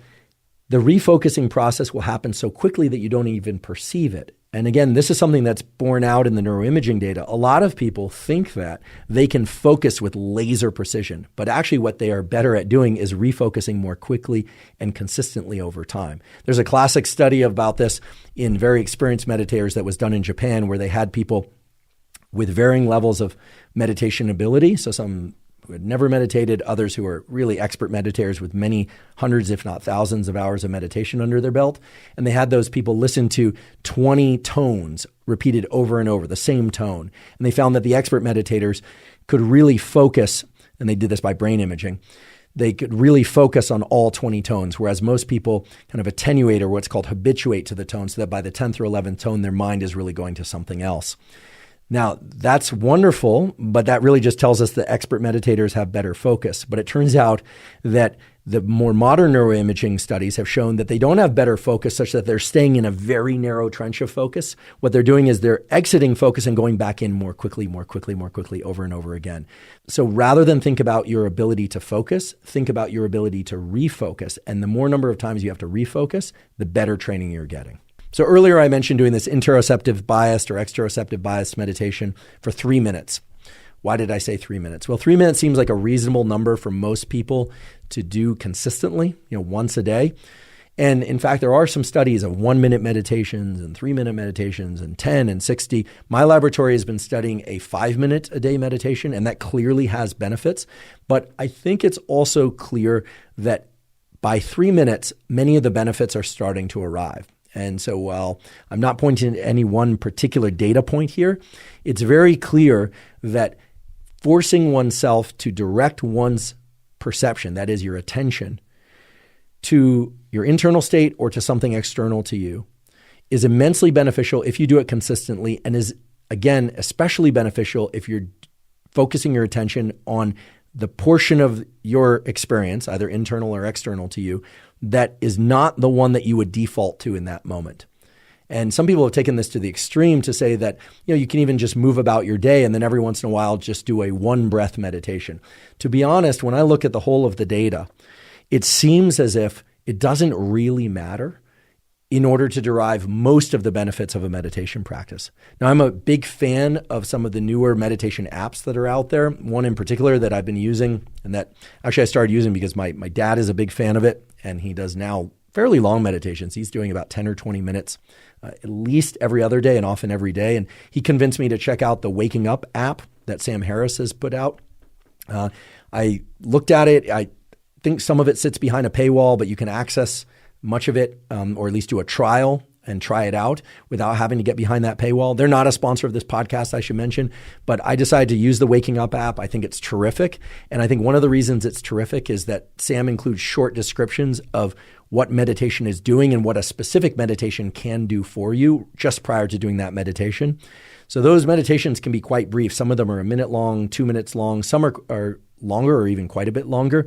That app, I think, includes a variety of meditations that really encompasses the huge range of possibilities that are possible with meditation, and that, at least by my experience of the Waking Up app, has led to my most consistent meditation practice. And of course, I would love to get Sam on the podcast as a guest so we could talk about the sort of underpinnings of the Waking Up app and his views on everything from meditation to, I know he's big in the discussion about free will and consciousness, some of the very deep and somewhat abstract discussions. Really hope to get Sam on the podcast at a time not too far from now. Meanwhile, we've never met in person, but I absolutely love the Waking Up app, Sam, and I know my father does as well, and I know many of you already use it. If you haven't tried it already, I really do encourage you to check it out. I want to talk just briefly about this third eye center business because it turns out to be pretty interesting. The third eye is actually a name that's been given to another neural structure, or I should say structure because it's not strictly neural, and that's the pineal gland. And this has an interesting history. I promise I'm not taking off on a tangent here that isn't relevant to meditation. So you have a brain, of course, and on both sides of your brain, you tend to have mirror symmetric representations of the same things. What do I mean by that? Well, you have a prefrontal cortex on the right, you have a prefrontal cortex on the left, and they actually do slightly different things. Language is sometimes lateralized to one side, but in general, for every structure that you have on one side of the brain, you have the same structure on the opposite side of the brain. There's one clear exception to that, and that's the pineal gland. The pineal gland is the gland that makes melatonin, which at night, when it gets dark, secretes melatonin, and that melatonin makes you sleepy. It helps you fall asleep but not stay asleep. Descartes, right, the philosopher Descartes, asserted that the pineal was the seat of the soul because it was the one structure in the brain that he saw was not on both sides of the brain. It was only one of them and in the middle. Now, I don't know if it's the seat of the soul or not. I'm not in a position to make assessments like that. But what do we know about the pineal? The pineal, as I mentioned, is involved in releasing melatonin. It does a few other things as well. But it is also considered the third eye for a couple of reasons. One is that it responds to light, although in humans, not directly. So in birds and lizards and snakes, they actually either have a thin skull or, believe it or not, two holes in the top of their skull that allow light to go directly in. If you look at the head of a snake, light can go directly into their brain through these holes and activate the pineal to suppress melatonin and control their wakefulness, sleep rhythms. In birds, they don't have holes in their skull, but they have very thin skulls. And believe it or not, light can penetrate the thinness of the skull in many birds and communicates information about time of day and even time of year. And that's translated into hormonal signals such as melatonin release from the pineal. And so the pineal has been called the third eye because it's a light sensitive organ inside the brain. In humans, the pineal sits deep, deep, deep to the surface and light cannot get in there. In fact, if light can get into your brain, unless you are part of a specific experiment where that's the intention, or you're having neurosurgery or something of that sort, then you've got serious issues happening. That pineal sits deep, deep, deep near what's called the fourth ventricle, and it absolutely should not see light directly. So the idea that the pineal is the third eye in humans is not true. It just isn't true. So anytime someone says, oh, the pineal is your third eye, that's not the third eye center that people are referring to when they talk about meditation.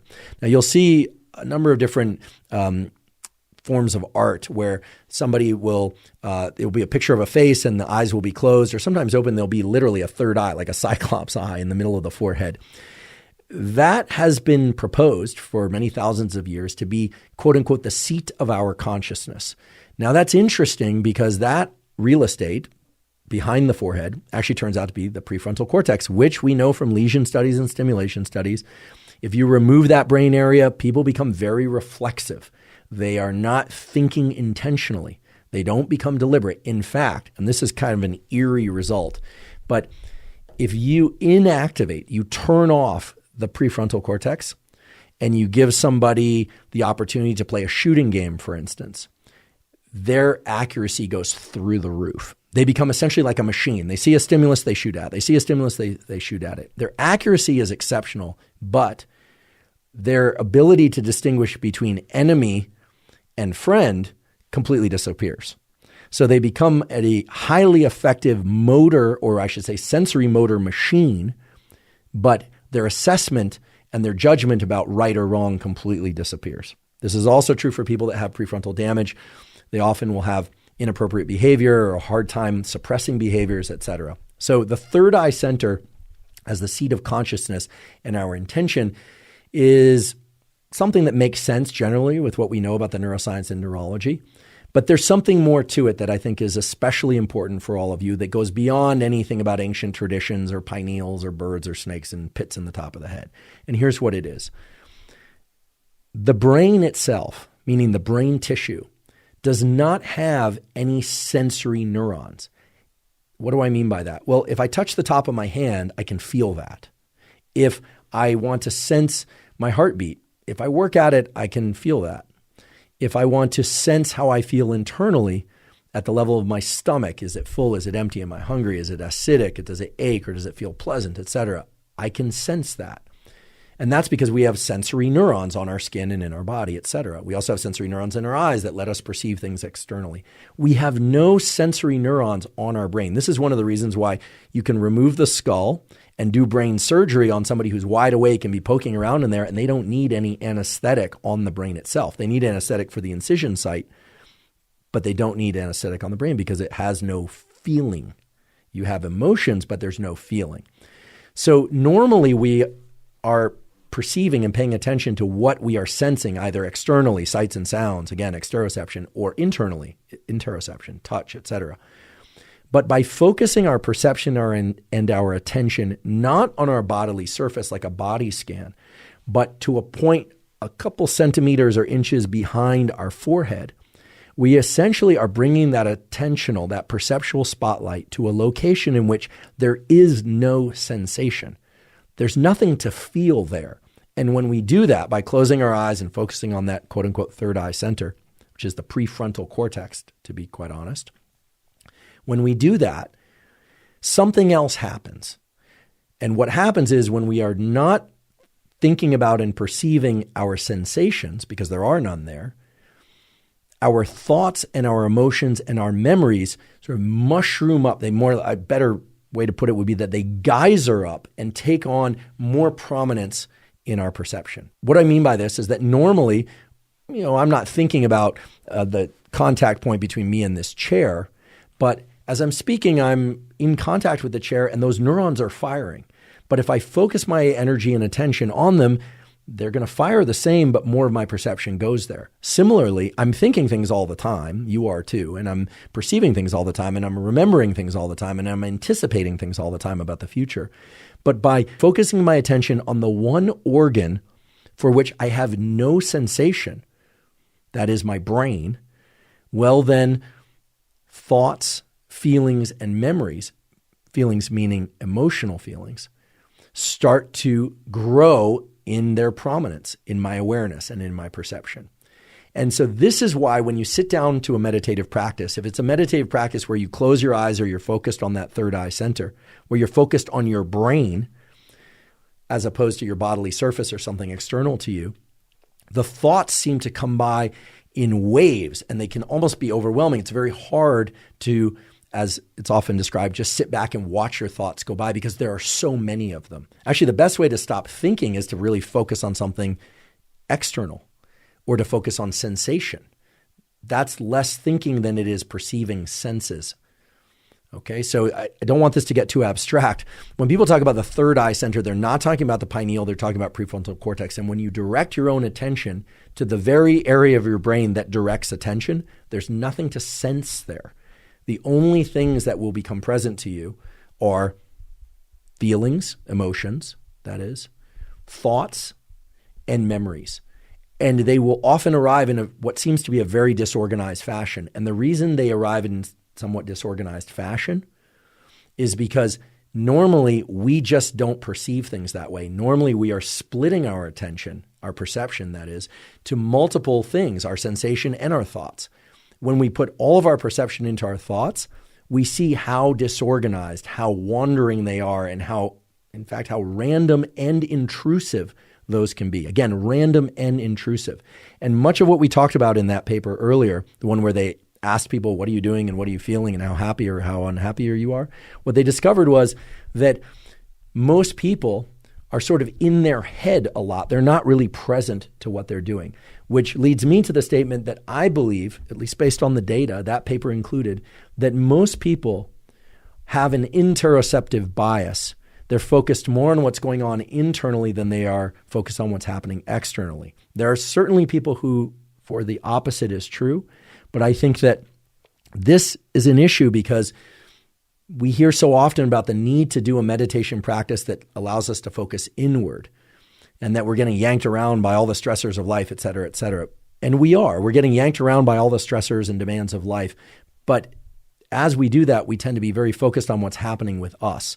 The data clearly point to the fact that being mindful and being aware can enhance one's level of presence and happiness. But we can go so far as to say that being mindful and aware of what's happening, not just with us, but external to us in our immediate environment, that includes what other people are saying and doing, that also can really enhance our sense of well-being and happiness. At least that's what the data point to.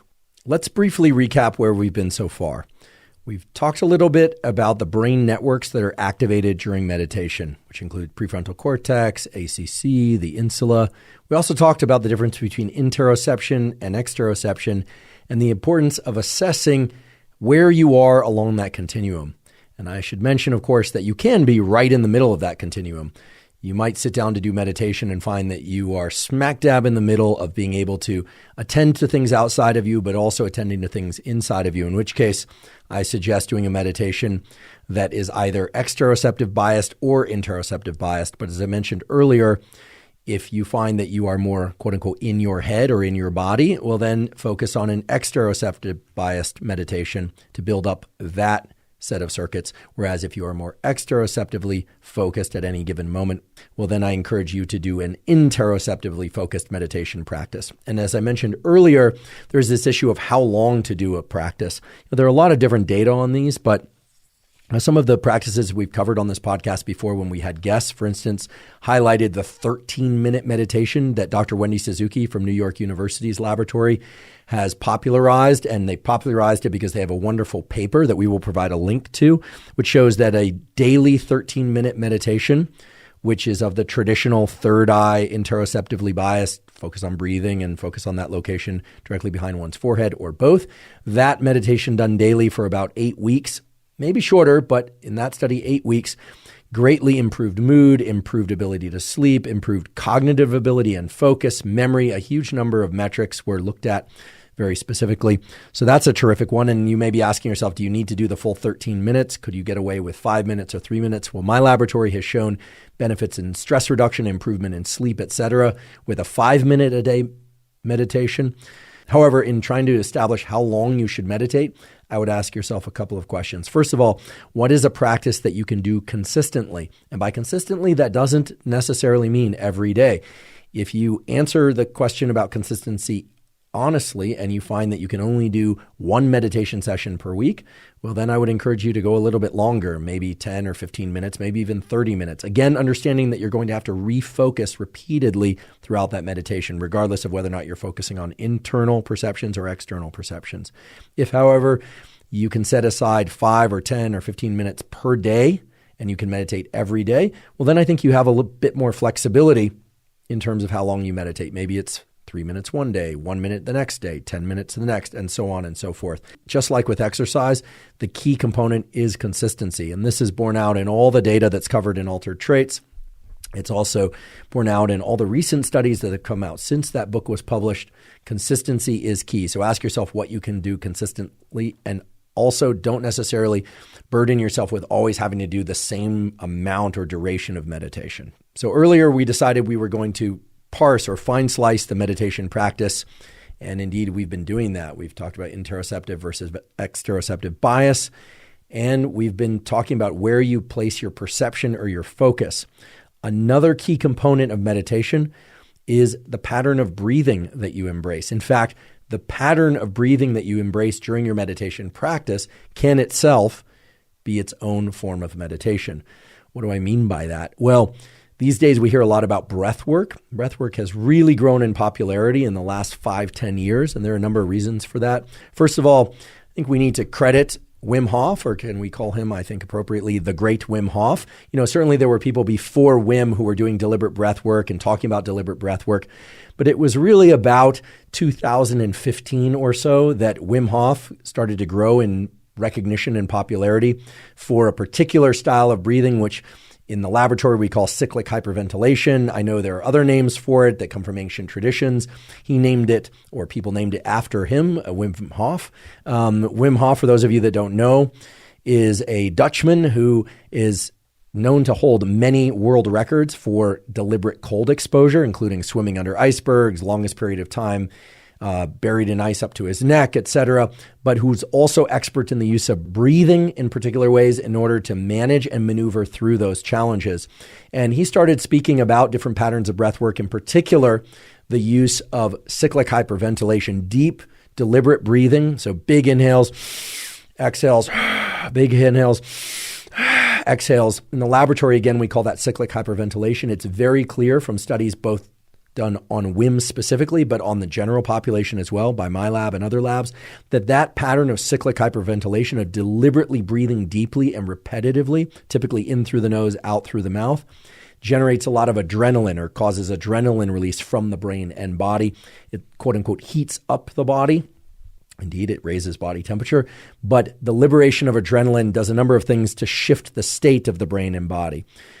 That more or less is what Wim Hof breathing is, although Wim Hof breathing, or some people will call it tumo breathing or cyclic hyperventilation, is not a pattern of breathing typical of most meditations that have been discussed, at least not in the research literature. Now, that's not to say that cyclic hyperventilation can't be incorporated into a meditation practice, but Wim Hof breathing, aka cyclic hyperventilation tumo, is typically considered its own practice. Okay, its own breathwork practice, divorced from meditation. It might have a meditative component, but it's not often discussed as meditation or as part of meditation. More typically, a meditation practice involves slowing one's breathing, and this could be in the form of cyclic breathing of inhale, exhale, which is cyclic, or in some cases doubling up on inhales and then exhaling. So inhale, exhale, exhale, or controlling the duration of inhale, breath hold, exhale, breath hold, repeat, so-called box breathing, where the inhale, the hold, the exhale, and the hold are of equivalent durations. Any number of different breathing patterns, slow cyclic breathing, box breathing, a cadence of 3 to 6 seconds in, holding for 2 seconds, and 7 seconds out. Regardless of what cadence of breathing one uses, there is a tendency during most meditative practices to slow one's breathing and or control one's breathing in deliberate fashion. This is essential because when we default our breathing, that is, when we don't pay attention to how long we are inhaling relative to our exhales, when we don't deliberately exhale, that is, normally we just passively exhale, but we actively inhale. I repeat that. Normally, when we're not thinking about breathing, we deliberately inhale. There's a motor command that's sent to inflate the lungs, and then we passively exhale. But in many breathwork practices or meditation practices, we actually actively exhale as well.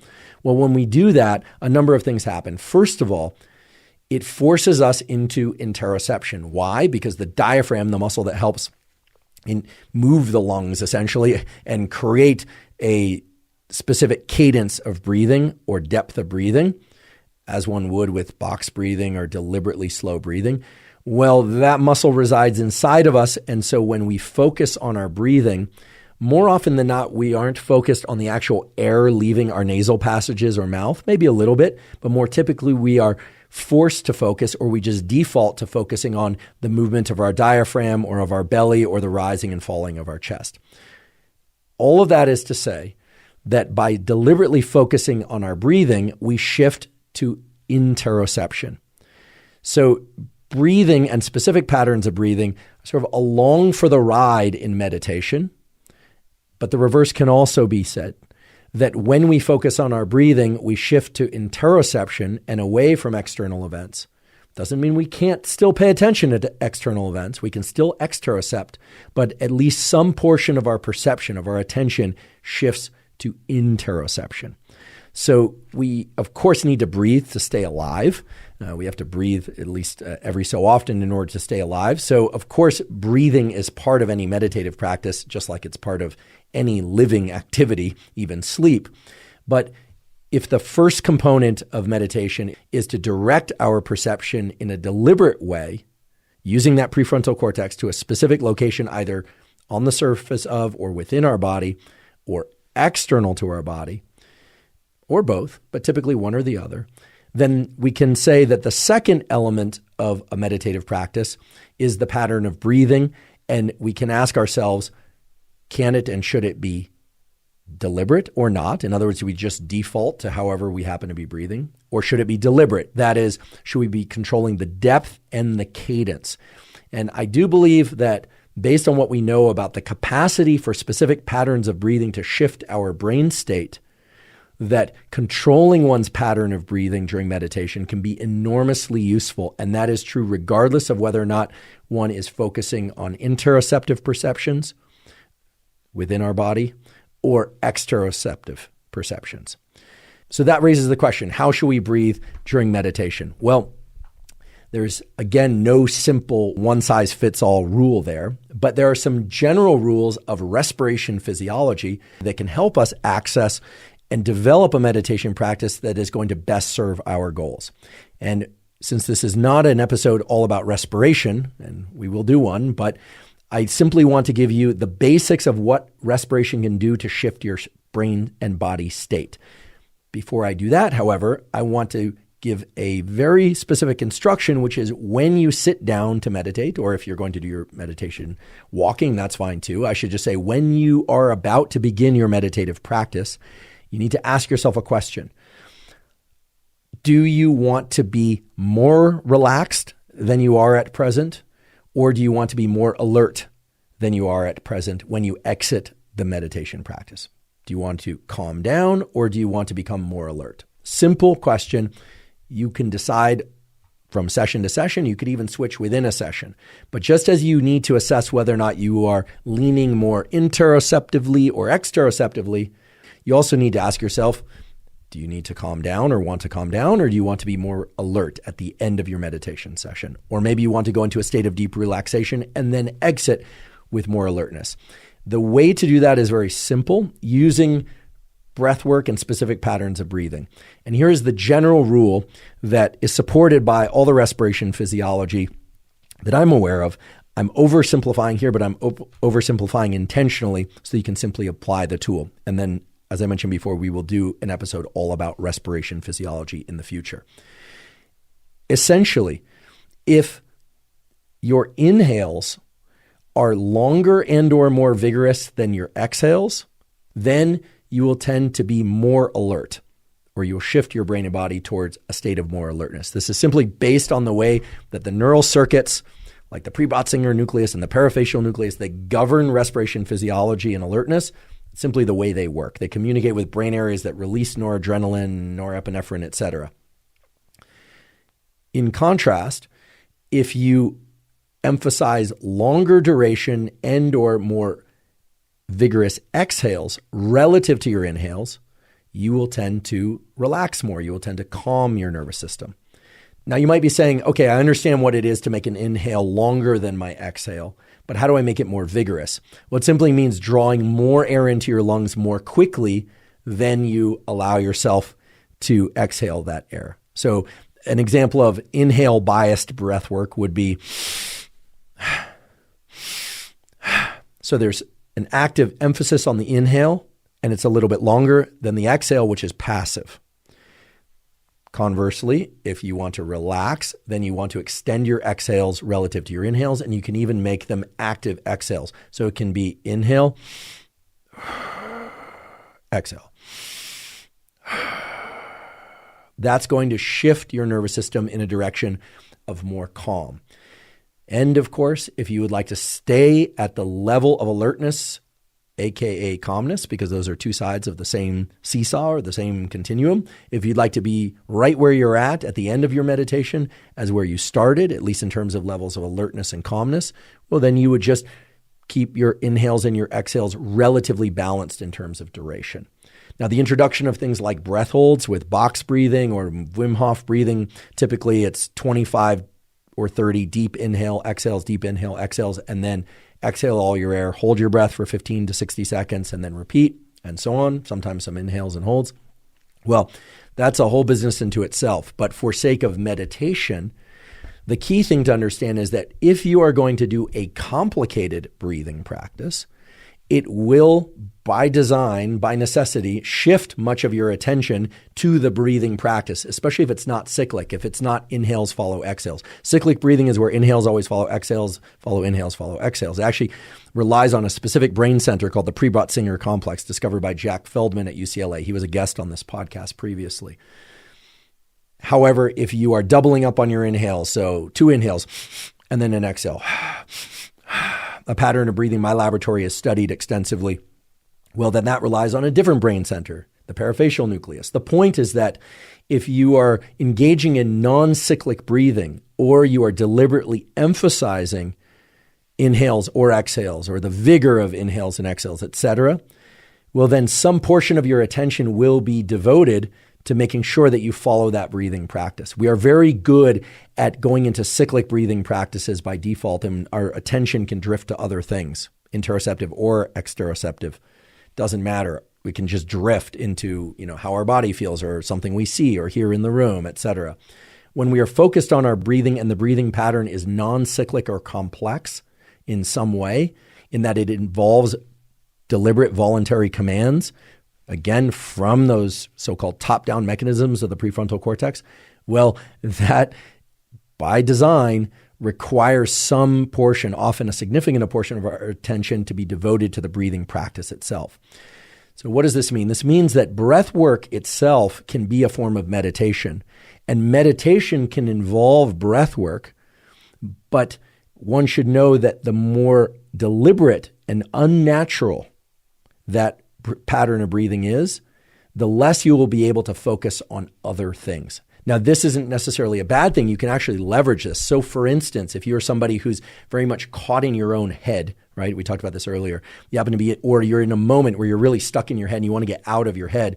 Well, then that meditation practice that you do really should be focused on exteroceptive bias. You should really focus on something external to you. And I would encourage you to use a natural cyclic pattern of breathing, where inhales follow exhales, follow inhales, follow exhales. If, however, you are finding that you're sort of caught in the landscape of things happening around you and you want to ground yourself, as it's sometimes called, that's a loose language, not a scientific language. I know there's this practice of grounding, and that's a whole thing. People always writing to me, is grounding a real thing? Walking barefoot on the earth and magnetic fields and, and gravitational fields. Well, gravity is real, but, grounding, there isn't a lot of science for it, to be frank. Does feel nice to walk on the ground, however. But if you are somebody who's kind of feeling pulled out of yourself a lot or in a moment, and you want to bring your awareness into your body and sort of calm down, well, then I would encourage you to, yes, use a deliberate, somewhat unnatural or non-default pattern of breathing, which by definition will force you to attend to what's going on interoceptively. Again, I'm not aware of any place that this has been discussed in detail such as this before. If there is a research literature on this, please let me know. My laboratory has been working on this extensively. I'm always looking for new colleagues and collaborators.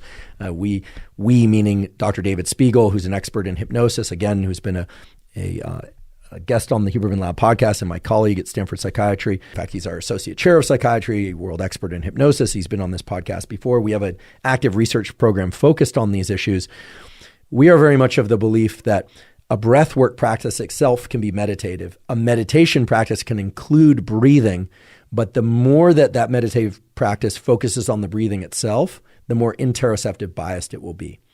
Now, it's very important to understand that an interoceptive biased breathwork practice will have a specific effect, which is to make you more interoceptively aware. And if you think back to earlier in the episode, for many people, that will be a wonderful thing and something that they are actively seeking or ought to seek, because it can help people gain awareness. For instance, if they're stressed and they're not realizing it till the end of the day, they're just exhausted, more interoceptive awareness throughout the day can be very beneficial. If, however, you are somebody who is overly focused on your bodily sensations, well, then more exteroceptive awareness is important. And this brings us to a yet larger theme, but a theme that I think really emphasizes what particular types of meditative practices are going to be best for certain people, especially people who are using meditation to combat certain challenges, in particular mood-based challenges or sleep-based challenges or focus-based challenges. I haven't listed off all the positive benefits of meditation yet in this episode, but they are many, many, many. In fact, there are now tens of thousands of scientific studies showing, for instance, there are known benefits of doing meditation for enhancing sleep. There are known benefits of a regular meditation practice for enhancing focus. There are known benefits of a regular meditation practice for reducing inflammatory cytokines, even improving outcomes in cancer, reducing pain, improving mood, reducing the symptoms of ADHD and clinically diagnosed HD, and on and on and on. And again, rather than focus on all those beautiful studies today, which all basically point to the fact that some meditation practice done regularly, even if it's very brief, has tremendous, even outsized benefits on our health, even relative to some drug treatments. That's been shown. Rather than focus on all that, I've been more focused on what sorts of brain and body changes occur when we do a meditation practice, and perhaps more importantly, what really constitutes a meditation practice. We have this thing about a continuum of perception. We also now are talking about breathing. Well, there's another component that I'd like to raise now, which we could say is the third major component. If the first one that I raised was interoceptive versus exteroceptive bias or continuum, the second being breathing. Is it going to be default or deliberate breathing? Is it going to be natural cadence or unnatural cadence? Again, no right or wrong. It just depends on what your goal is. There's a third component. And this is a component, again, that hasn't really been formalized in the literature, but that Dr. Spiegel and I are working hard to formalize through some research and through an upcoming review that we will provide links to once it's out. And that's a separate continuum, which is the continuum between interoception and dissociation. So now all of you know what interoception is, but most people probably don't know or don't realize what dissociation is. Often we hear about dissociation, sometimes called dissociation. Some people pronounce it dissociation. Guess what? Despite being corrected many times for each of those pronunciations, I checked with my colleagues who are experts in dissociation or dissociation, and guess what? They're the same thing. Tomato, tomato, potato, potato. So I'm going to say dissociation. Some people will say disassociation, like I disassociate. Other people say I dissociate. Okay? Both of those refer to essentially the same thing. Dissociation is often talked about in the context of a negative event. And indeed, dissociation is unfortunately, or I should say, is adaptively associated with traumatic events. In particular, violent or sexual trauma, people will report feeling out of body or out of the experience during the experience or during a recollection of the experience. Dissociation has also been described in terms of people who are in a traumatic accident or they see someone killed right in front of them. First responders will talk about dissociating when they arrive on a scene. I don't want to provide, gruesome imagery here because I know people can be pretty sensitive to this, but, showing up on the scene of a car crash and just seeing carnage or incredible damage to bodies or, this sort of thing. Dissociation lies at the opposite end of a continuum with interoception. Now, earlier I said that interoception is on the opposite end of a continuum with exteroception, but it also is on the opposite end of a continuum with dissociation. We can provide some better definitions, perhaps, to make this crystal clear. And here I'm actually reading from an upcoming review. I feel comfortable reading from it because I'm an author on the review. But nonetheless, interoception refers to a process by which your nervous system, meaning your brain and connections with your body, senses, interprets, integrates, and regulates signals originating from within the body, and thereby provides moment-to-moment mapping of your internal landscape at both a conscious and unconscious level. Okay, that's a lot of words to describe basically the process of perceiving what's happening at the level of the surface of your skin or inward. Dissociation can be thought of as the opposite of interoception. It's a lack of bodily awareness or a removal of one's conscious experience from one's bodily experience and awareness. Again, this is most often talked about in the context of something traumatic, but really, if we think about health and mental health and physical health, the optimal place to reside on the continuum between interoception and dissociation is somewhere in the middle. We don't want to be dissociated from life's experiences, but we also don't want everything that happens in the world to profoundly impact our heart rate and our breathing. We'd be yanked around by every experience. Okay? There are instances in which being yanked around or pulled into an experience is something that we desire and want, like seeing a movie that we want to see, or, for instance, clinical hypnosis, or falling in love, wonderful experiences, and sometimes also sad experiences, right? Being able to feel one's feelings depending on life's events is important.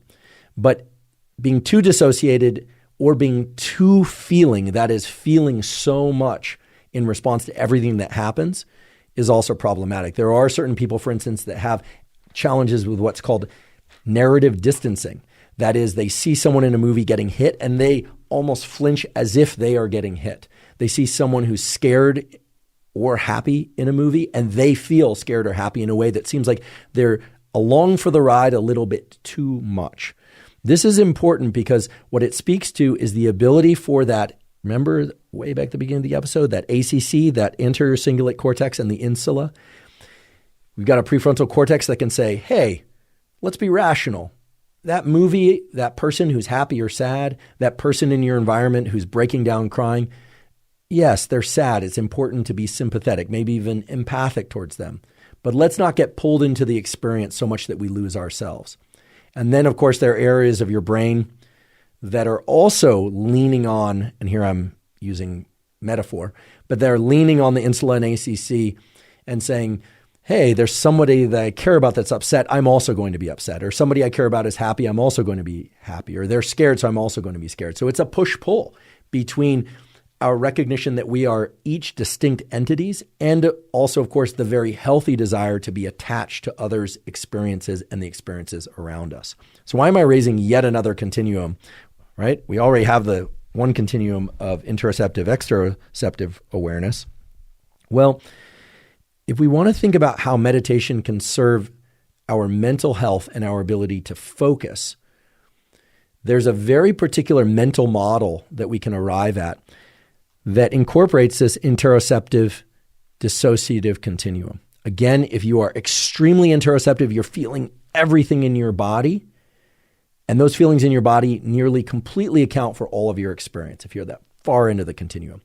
On the dissociative end of things, you can see what's going on, you can react to what's going on, but your bodily response to that is essentially shut down. You could either be paralyzed, shut down, so in kind of no movement, or you could still be engaging in behaviors, but you're dissociated. Again, sadly, this is often what victims of trauma report, that they are able to just go through the motions, but just shut off their emotions, or their emotions just shut off. They aren't feeling the elevated heart rate or breathing. Sometimes they can even be quite scared, but they're not even perspiring or showing any signs of autonomic arousal. That is fright or stress or panic. So let's talk about this model of interoception and dissociation, and then a meditative practice that can be used to try and anchor us at the right location or the healthy location along that continuum.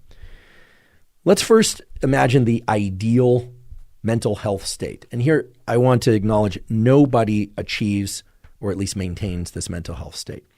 want you to imagine that where you are along this interoceptive to dissociative continuum is like a ball bearing, or you represent a sphere that can roll back and forth along the continuum. At one end, you have pure interoception. You're just feeling everything. At the other end, you're completely dissociated. Well, in this one version of mental health, we take that continuum and we fold up the sides so that it looks like a V, okay? On one end, you have interoception. On the other end, you have dissociation. I realize a number of people are listening to this, not watching this on YouTube, so they can't see that my hands are now, the heel of my hands are together. The fingers of my hands are apart, so it looks like a V. And you are like a ball bearing. Your state is like a ball bearing at the base of that. You are in a trench of perfectly balanced interoception and dissociation. So you can feel things, you can register what's going on in the outside world, but your feelings are not overwhelmed or overtaken by what's happening in the outside world. You are in a perfect place of being able to make rational decisions and yet still feel your feelings. Wouldn't that be lovely? Wouldn't that be lovely if we could be like that whenever we wanted to? And frankly, nobody is like that all the time. More typically, the model of mental health and mood and well-being and perception of self versus others and internal versus external states is one of more of a U shape, where at one end we have interoception and at the other end we have dissociation. And it's kind of U-shaped. And your state is more or less like a ball bearing at the base of that U that can, it gets pushed from side to side. Maybe your heart races a little bit because of something bad or good, and that ball bearing shifts towards interoception a little bit more, and you notice that your heart is racing. Or perhaps at any given moment, your mind drifts a little bit while watching a movie or while talking to your partner or while your child is complaining about something and you're thinking about something else, and that ball bearing shifts towards the dissociative state a little bit. That is a mild form of dissociation. And I think most people would agree that being mentally healthy would involve this kind of U-shaped model as well, where it's kind of can shift back and forth, but it's not extreme. You're not going from interoceptive biased all the way to dissociated in any kind of extreme way. The ball bearing stays down near the base of that U. Then, of course, there are states that we all, frankly, go into from time to time, where the continuum of interoception and dissociation is essentially flat, where you are a ball bearing at one location or another, depending on whether or not you're watching a movie that you're very engrossed in, or you're in a conversation with, or in an activity with your partner or a friend, etc., that has you very engrossed, maybe matching their state. Right? There are a number of states you can imagine where matching one state is actually healthy and good. And then there are a number of conditions in life and situations in life where being matched to someone else's condition, like you're getting yelled at and they're angry, so then you're getting angry, and then pretty soon, you're not in the best place along that continuum. And I think that for many people, they find themselves somewhere along that continuum, and a number of practices, including meditation, including exercise, including getting a good night's sleep, including therapy, including journaling, including just doing activities like social engagement that you enjoy, are designed to sort of bring up the edges of that flat continuum into more of a U or concave shape, so that that ball bearing, meaning your state of awareness and your state of feeling your own feelings versus paying attention to what's going on around you, is somewhere, again, biased toward the middle. By curling up the edges of that continuum on either end, it biases that state toward the middle. And then, of course, there's the extreme that I think almost everybody would agree is more or less pathologic, which is one in which that continuum is no longer shaped like a deep trench, like a V. It's not shaped like a U. It's not flat with the edges curled up a little bit or even flat. It's actually now convex. It looks like a mountain shape, a peak. And that little ball bearing at the top can either drop all the way to one side of pure interoception, just feeling beyond any ability to pay attention to anything else, just feeling one's feelings, being angry, being sad, or even happy, right? Being so extremely happy or manic that you can't pay attention to the fact that it's totally out of context, right? Inappropriate for what's going on around you, or dropping to the other side of the continuum where you're so dissociated that you're not engaged with what's going around you. You're truly, quote unquote, checked out.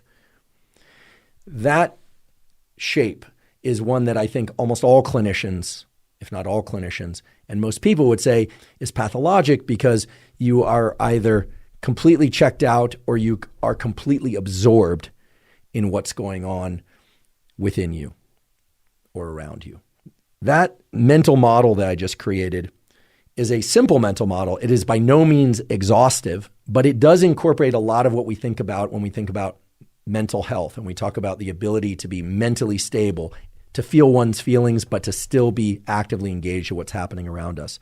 And again, it's a continuum that spans from interoceptive awareness to dissociation, where the extremes are pathologic and somewhere in the middle is healthier. And then there are practices that bias us toward being in the middle by default. What are those practices? Well, we know for sure that being sleep deprived, for instance, tends to take us away from that trench shape or U-shape continuum or even flat continuum and starts to make that continuum more convex. It tends to make us either feel like we're completely checked out and exhausted or that we are completely labile. We are yanked around by whatever experience is happening. We're just not able to manage. So sleep is, as I always say, the fundamental or foundational layer of mental health, physical health, and performance because it tends to put us in a healthier place. That is, when we're getting enough quality sleep consistently, it tends to put us in the middle of that continuum.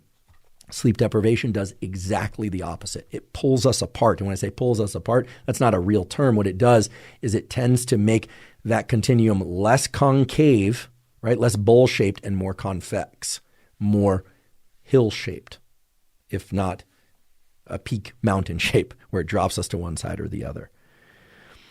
In addition, a meditative practice done regularly, because it can allow us to become more interoceptively aware, or it can allow us to become more exteroceptively aware, which is really just another form of dissociation. Again, dissociation isn't always bad, provided it's not at the extreme. A meditative practice can actually teach us to deliberately move along this continuum.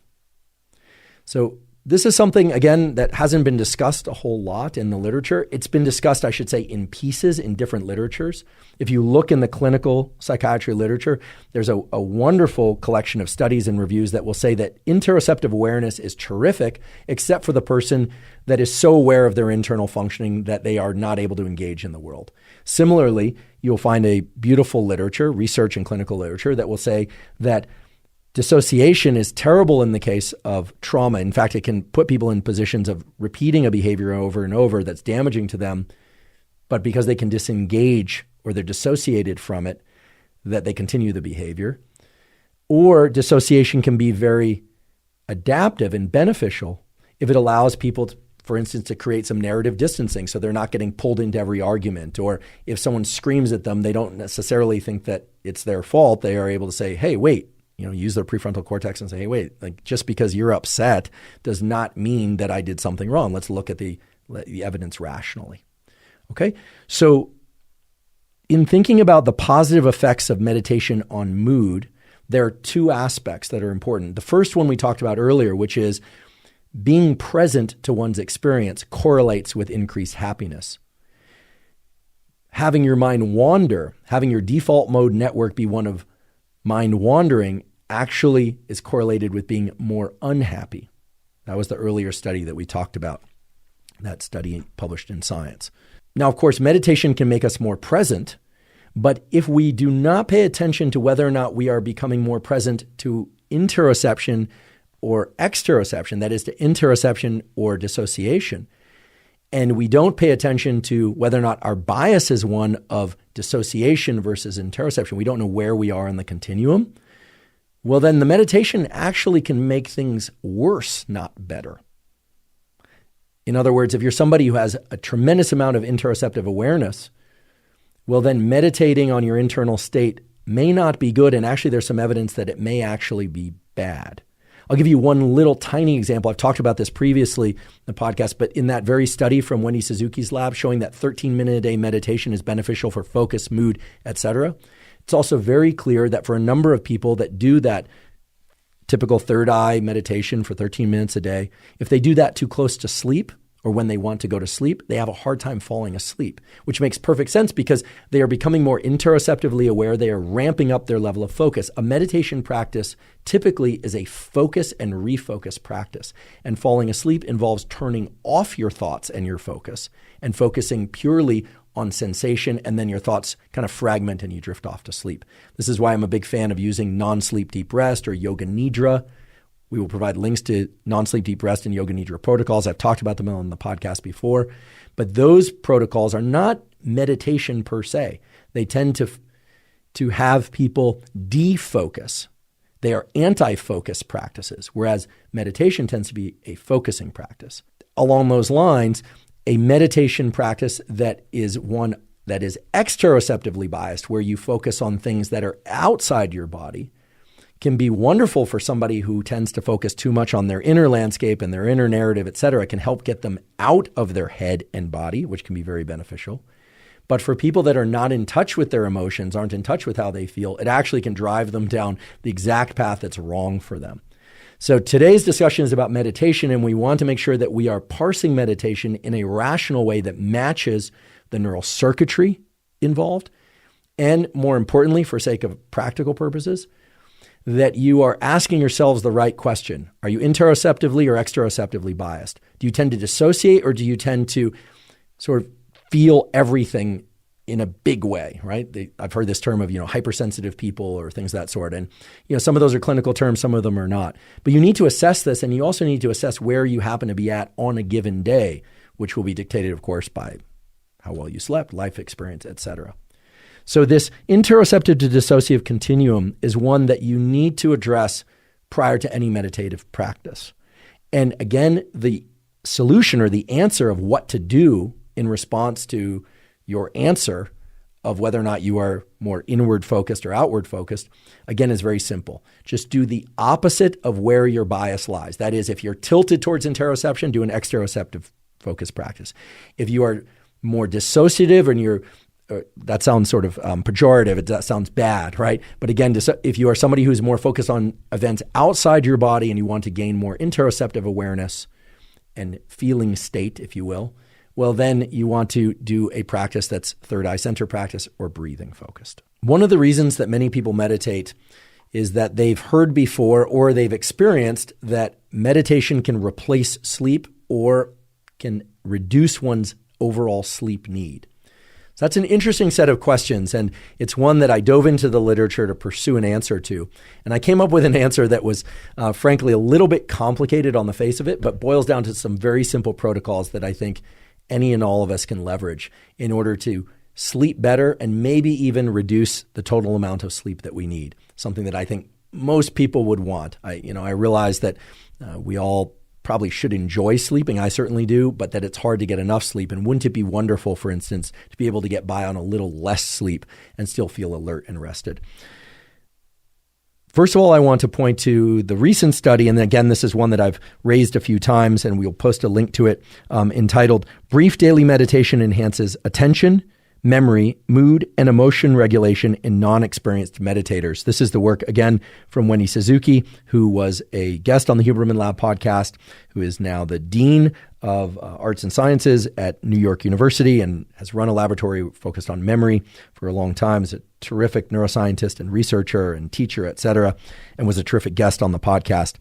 I keep returning to this paper because they used so many measures. They were very thorough, and the results were really interesting. Again, this is the 13-minute-a-day guided meditation session. I should just mention that the control group in this study listened to a podcast for 13 minutes. That did not improve attention, memory, mood, emotion regulation, et cetera, as much as meditation did, which is not to say that podcasts aren't useful.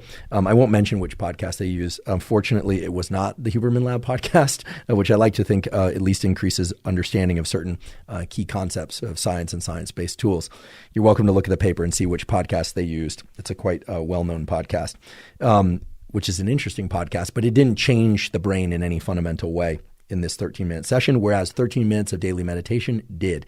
And again, something I mentioned earlier, but very important to reemphasize now, is that they mentioned that if people in the experiment meditated too close to bedtime. They had trouble sleeping again, which makes sense because meditation, at least in its most common form and the form used in this paper, is a focusing and refocusing exercise. Falling asleep involves focusing less.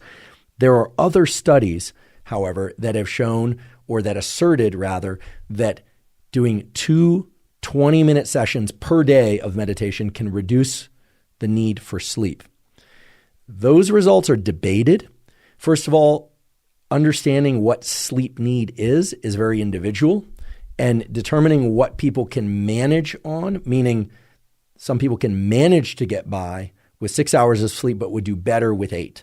Some people would actually manage probably better in terms of focusing and alertness if they slept a little bit less because they might be waking up midway through a sleep cycle. If you want to learn more about this, you can check out any one of 3 different episodes that we've done. One is Master Your Sleep. You can find that at hubermanlab.com. Everything is timestamped in that episode. The other is Perfect Your Sleep. And then, of course, we've done episodes on sleep with expert guests like Dr. Matthew Walker from UC Berkeley. All of those can be found at hubermanlab.com in all formats. They're all timestamped. With that said, this assertion that has been made many times over, and certainly in the popular press, that regular meditation can reduce one's overall sleep need is controversial for the following reason. Some groups find that indeed that is the case. And the interpretation is that the stress reduction that's brought about by regular meditative practice, and in this case, very regular, tends to be 1 or more typically 2 20-minute per day meditation sessions. That's quite a lot, I think, for most people. I mean, if you think about 40 minutes isn't that much time overall, but very few people will stick to that twice a day, 20-minute meditation practice very consistently.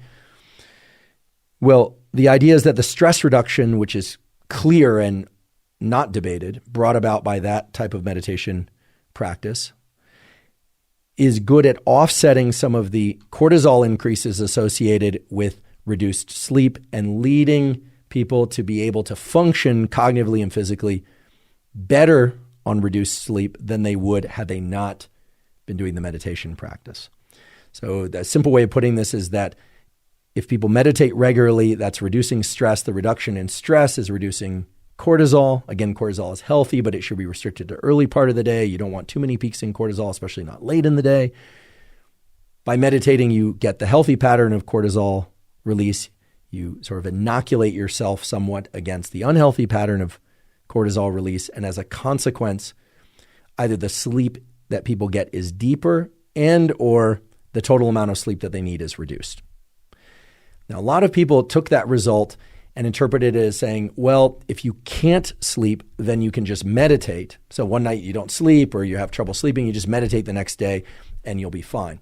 Well, certainly that is not supported by the literature. However, there is a practice, and again, it's one that I've talked about on this podcast many times before, but if you haven't heard me talk about it, there's a practice called yoga nidra, which literally means yoga sleep. It is a practice of doing not so much a focused meditation, but more of a body scan, focusing on the sensation of the body and actually trying to turn off that prefrontal cortex or reduce its activity. Yoga nidra scripts can be found on YouTube and elsewhere. They are paralleled by a similar practice that I've talked a lot about called NSDR, or non-sleep deep rest. I put one out into the world, a short one that's 10 minutes long. You can just simply go to YouTube and put in NSDR and my last name, Huberman. There's one there. Again, all of this is completely zero cost. Yoga nidra and NSDR have been shown in a fair number of studies, not as many as been done on traditional meditation, or I should say third eye-centered meditation or mindfulness meditation, but have been shown to replenish levels of certain neuromodulators like dopamine and reduce cortisol, reduce a stress hormone, at least as much, and by my read of the literature, significantly more than with traditional meditation. And there's a nice paper that we will provide a link to, which is entitled Yoga Nidra Practice Shows Improvement in Sleep in Patients with Chronic Insomnia, a randomized controlled trial. Basically, this study looks at, as the title suggests, people with chronic insomnia, although the results certainly carry over or would carry over for people who don't have insomnia. The key result, I believe, in this paper, although there are many, is that, quote, salivary cortisol reduced statistically significantly after yoga nidra. What do I mean by that? There was a statistically significant reduction in cortisol levels, the stress hormone, immediately after the yoga nidra practice that we believe would be paralleled by a very similar, if not equivalent practice of NSDR. NSDR is a lot like Yoga Nidra, but removes a lot of the kind of, let's just call it the sort of mystical language and the intentions. It focuses more on the physiology and the body scans. I want to acknowledge that Yoga Nidra has been around for thousands of years and was certainly there before NSDR. I also want to acknowledge that, and this was brought up also in Altered Traits, that sometimes language can be a barrier toward people embracing practices. In fact, this was recognized by Jon Kabat-Zinn when he created what he called mindfulness-based stress reduction practices, or MBSR, which was simply mindfulness meditation to reduce stress. But he called it MBSR, mindfulness-based stress reduction, as a way to bring it into the clinics that would otherwise perhaps be averse to something called mindfulness meditation. Again, this gets more to the sociology and the cultural aspects than it does to any specific utility of one practice versus another.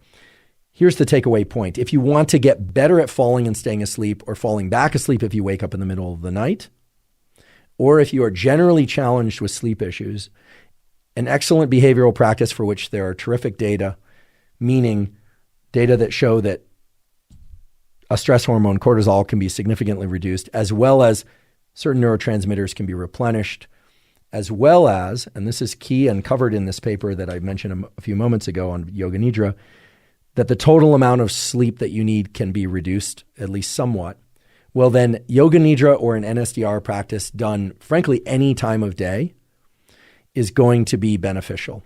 Whereas if your goal, I believe, is to increase your ability to focus, to improve your mood, and perhaps most importantly, to be able to maneuver yourself in a deliberate way along that interoceptive, exteroceptive, or interoceptive dissociative continuum that we've talked about so much, and to really shift your default mode network from one of being a mind wanderer to somebody who can focus and who, frankly, is happier, well, then a more traditional third eye center type meditation or a more traditional exteroceptive focused meditation would be beneficial.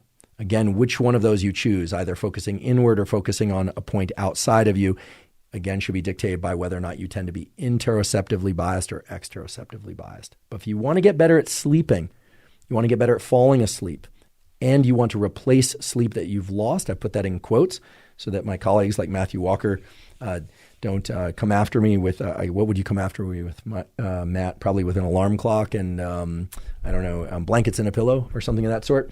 In all seriousness, it's very clear that replacing sleep that we've lost is an area of research that's still active and ongoing, but NSDR and Yoga Nidra are very promising, if not downright useful, for replacing sleep that you've lost. Certainly, the small amount of data that exists now point to the fact that they are, not the least of which is a beautiful study published out of Scandinavia showing that a 30-minute Yoga Nidra, aka NSDR practice, can replenish levels of dopamine, which puts people in a position to be more action-oriented and focused, et cetera, when they come out of the Yoga Nidra. So certainly very useful practice. It's a form of meditation. We could call it meditation-ish, but Yoga Nidra and NSDR are not typically what people think about when we talk about meditation. Of course, this is an episode about meditation. The reason I bring up Yoga Nidra and NSDR is that many people meditate to enhance their sleep ability, to reduce their total amount of sleep need.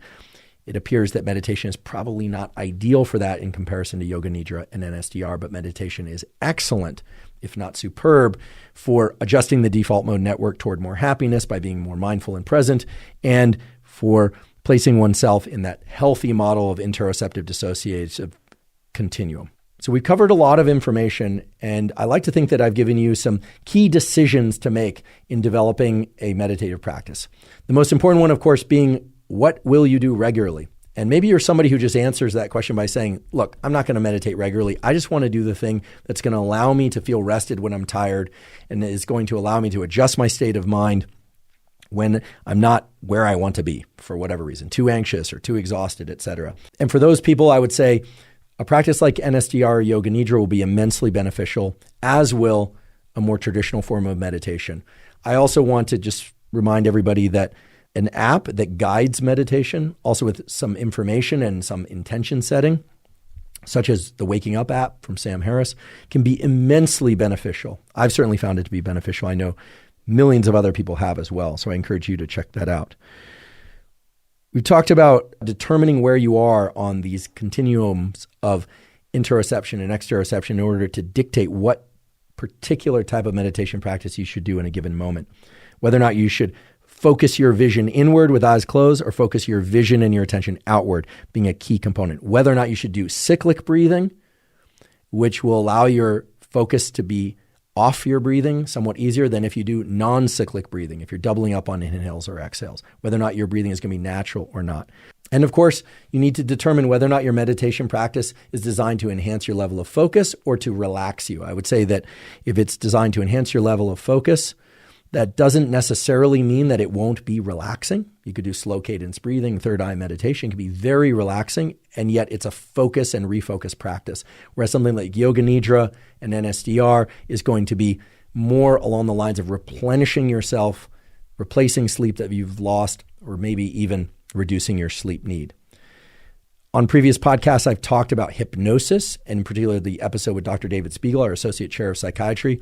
I don't want to get into hypnosis now, but just understand that hypnosis is distinct from breath work, from Yoga Nidra, from NSDR, and from meditation, even though it includes some of those components, like focusing your attention. It involves actually directing your visual attention outward than inward to go into the hypnosis. It involves some breathing of a particular kind. It involves a specific imagery, etc. But hypnosis is distinct because hypnosis is really designed to fix or address a specific problem, whereas meditation, NSDR, Yoga Nidra, etc., typically are not. They can help fix problems such as anxiety, sleep issues, etc., but they generally are not directed toward a particular line of thinking. They can be, but typically they are not. Whereas hypnosis, almost always, especially in the clinical context, not stage hypnosis, but the clinical context for which there's a lot of research to show it can, for instance, help with quitting smoking, literally a quadrupling of the effectiveness for smoking cessation with something like the Reverie app than if people just try and go cold turkey, or for reducing insomnia, or for reducing pain, or for any number of things, including trauma, etc. Hypnosis is really great at dealing with specific issues and problems and tackling those. Meditation tends to be focused on other things, no pun intended. I'm guessing some of you are probably wondering where to start, or if you're already an avid meditator, where to go with all this information. For that reason, I just wanted to offer you a particular form of meditation that incorporates all of the features that I've talked about up until now in a single meditation practice. And it's a meditation practice that, for lack of a better name, I called STB, or space-time bridging. And the time component has to do with a very simple fact, which is when we focus our attention, visual attention or otherwise, on things close to or within our body, we tend to be fine slicing time.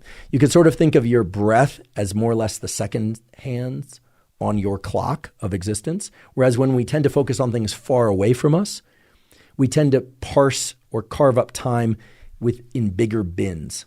If you've ever seen an airplane flying at a distance, it looks like it's moving very, very slowly. If you were right up next to that airplane, it's probably going 500 or 600 miles an hour. It would go by very quickly. This is not a coincidence. Believe it or not, how you slice the time domain of your life and your experience has everything to do with your vision. And the closer things are, the more finely you slice up time. The more closely your attention is placed on yourself, the more closely you slice up time. If you focus your visual attention very far, or you think about the other side of the world, for instance, and you envision that, well, then you're actually slicing time more broadly. Hopefully that makes sense. Fine slicing would be like slow motion, higher frame rate. Looking in the distance, you're actually taking bigger time bins. So even though things look like they're moving more slowly, it's because your fidelity, your precision of measuring time is actually not as good. It's as if you only have the hours hand on the clock. So it seems like it moves very slowly. Hopefully that makes sense to you. So there's a meditation practice that I call space-time bridging that incorporates everything that I've talked about today.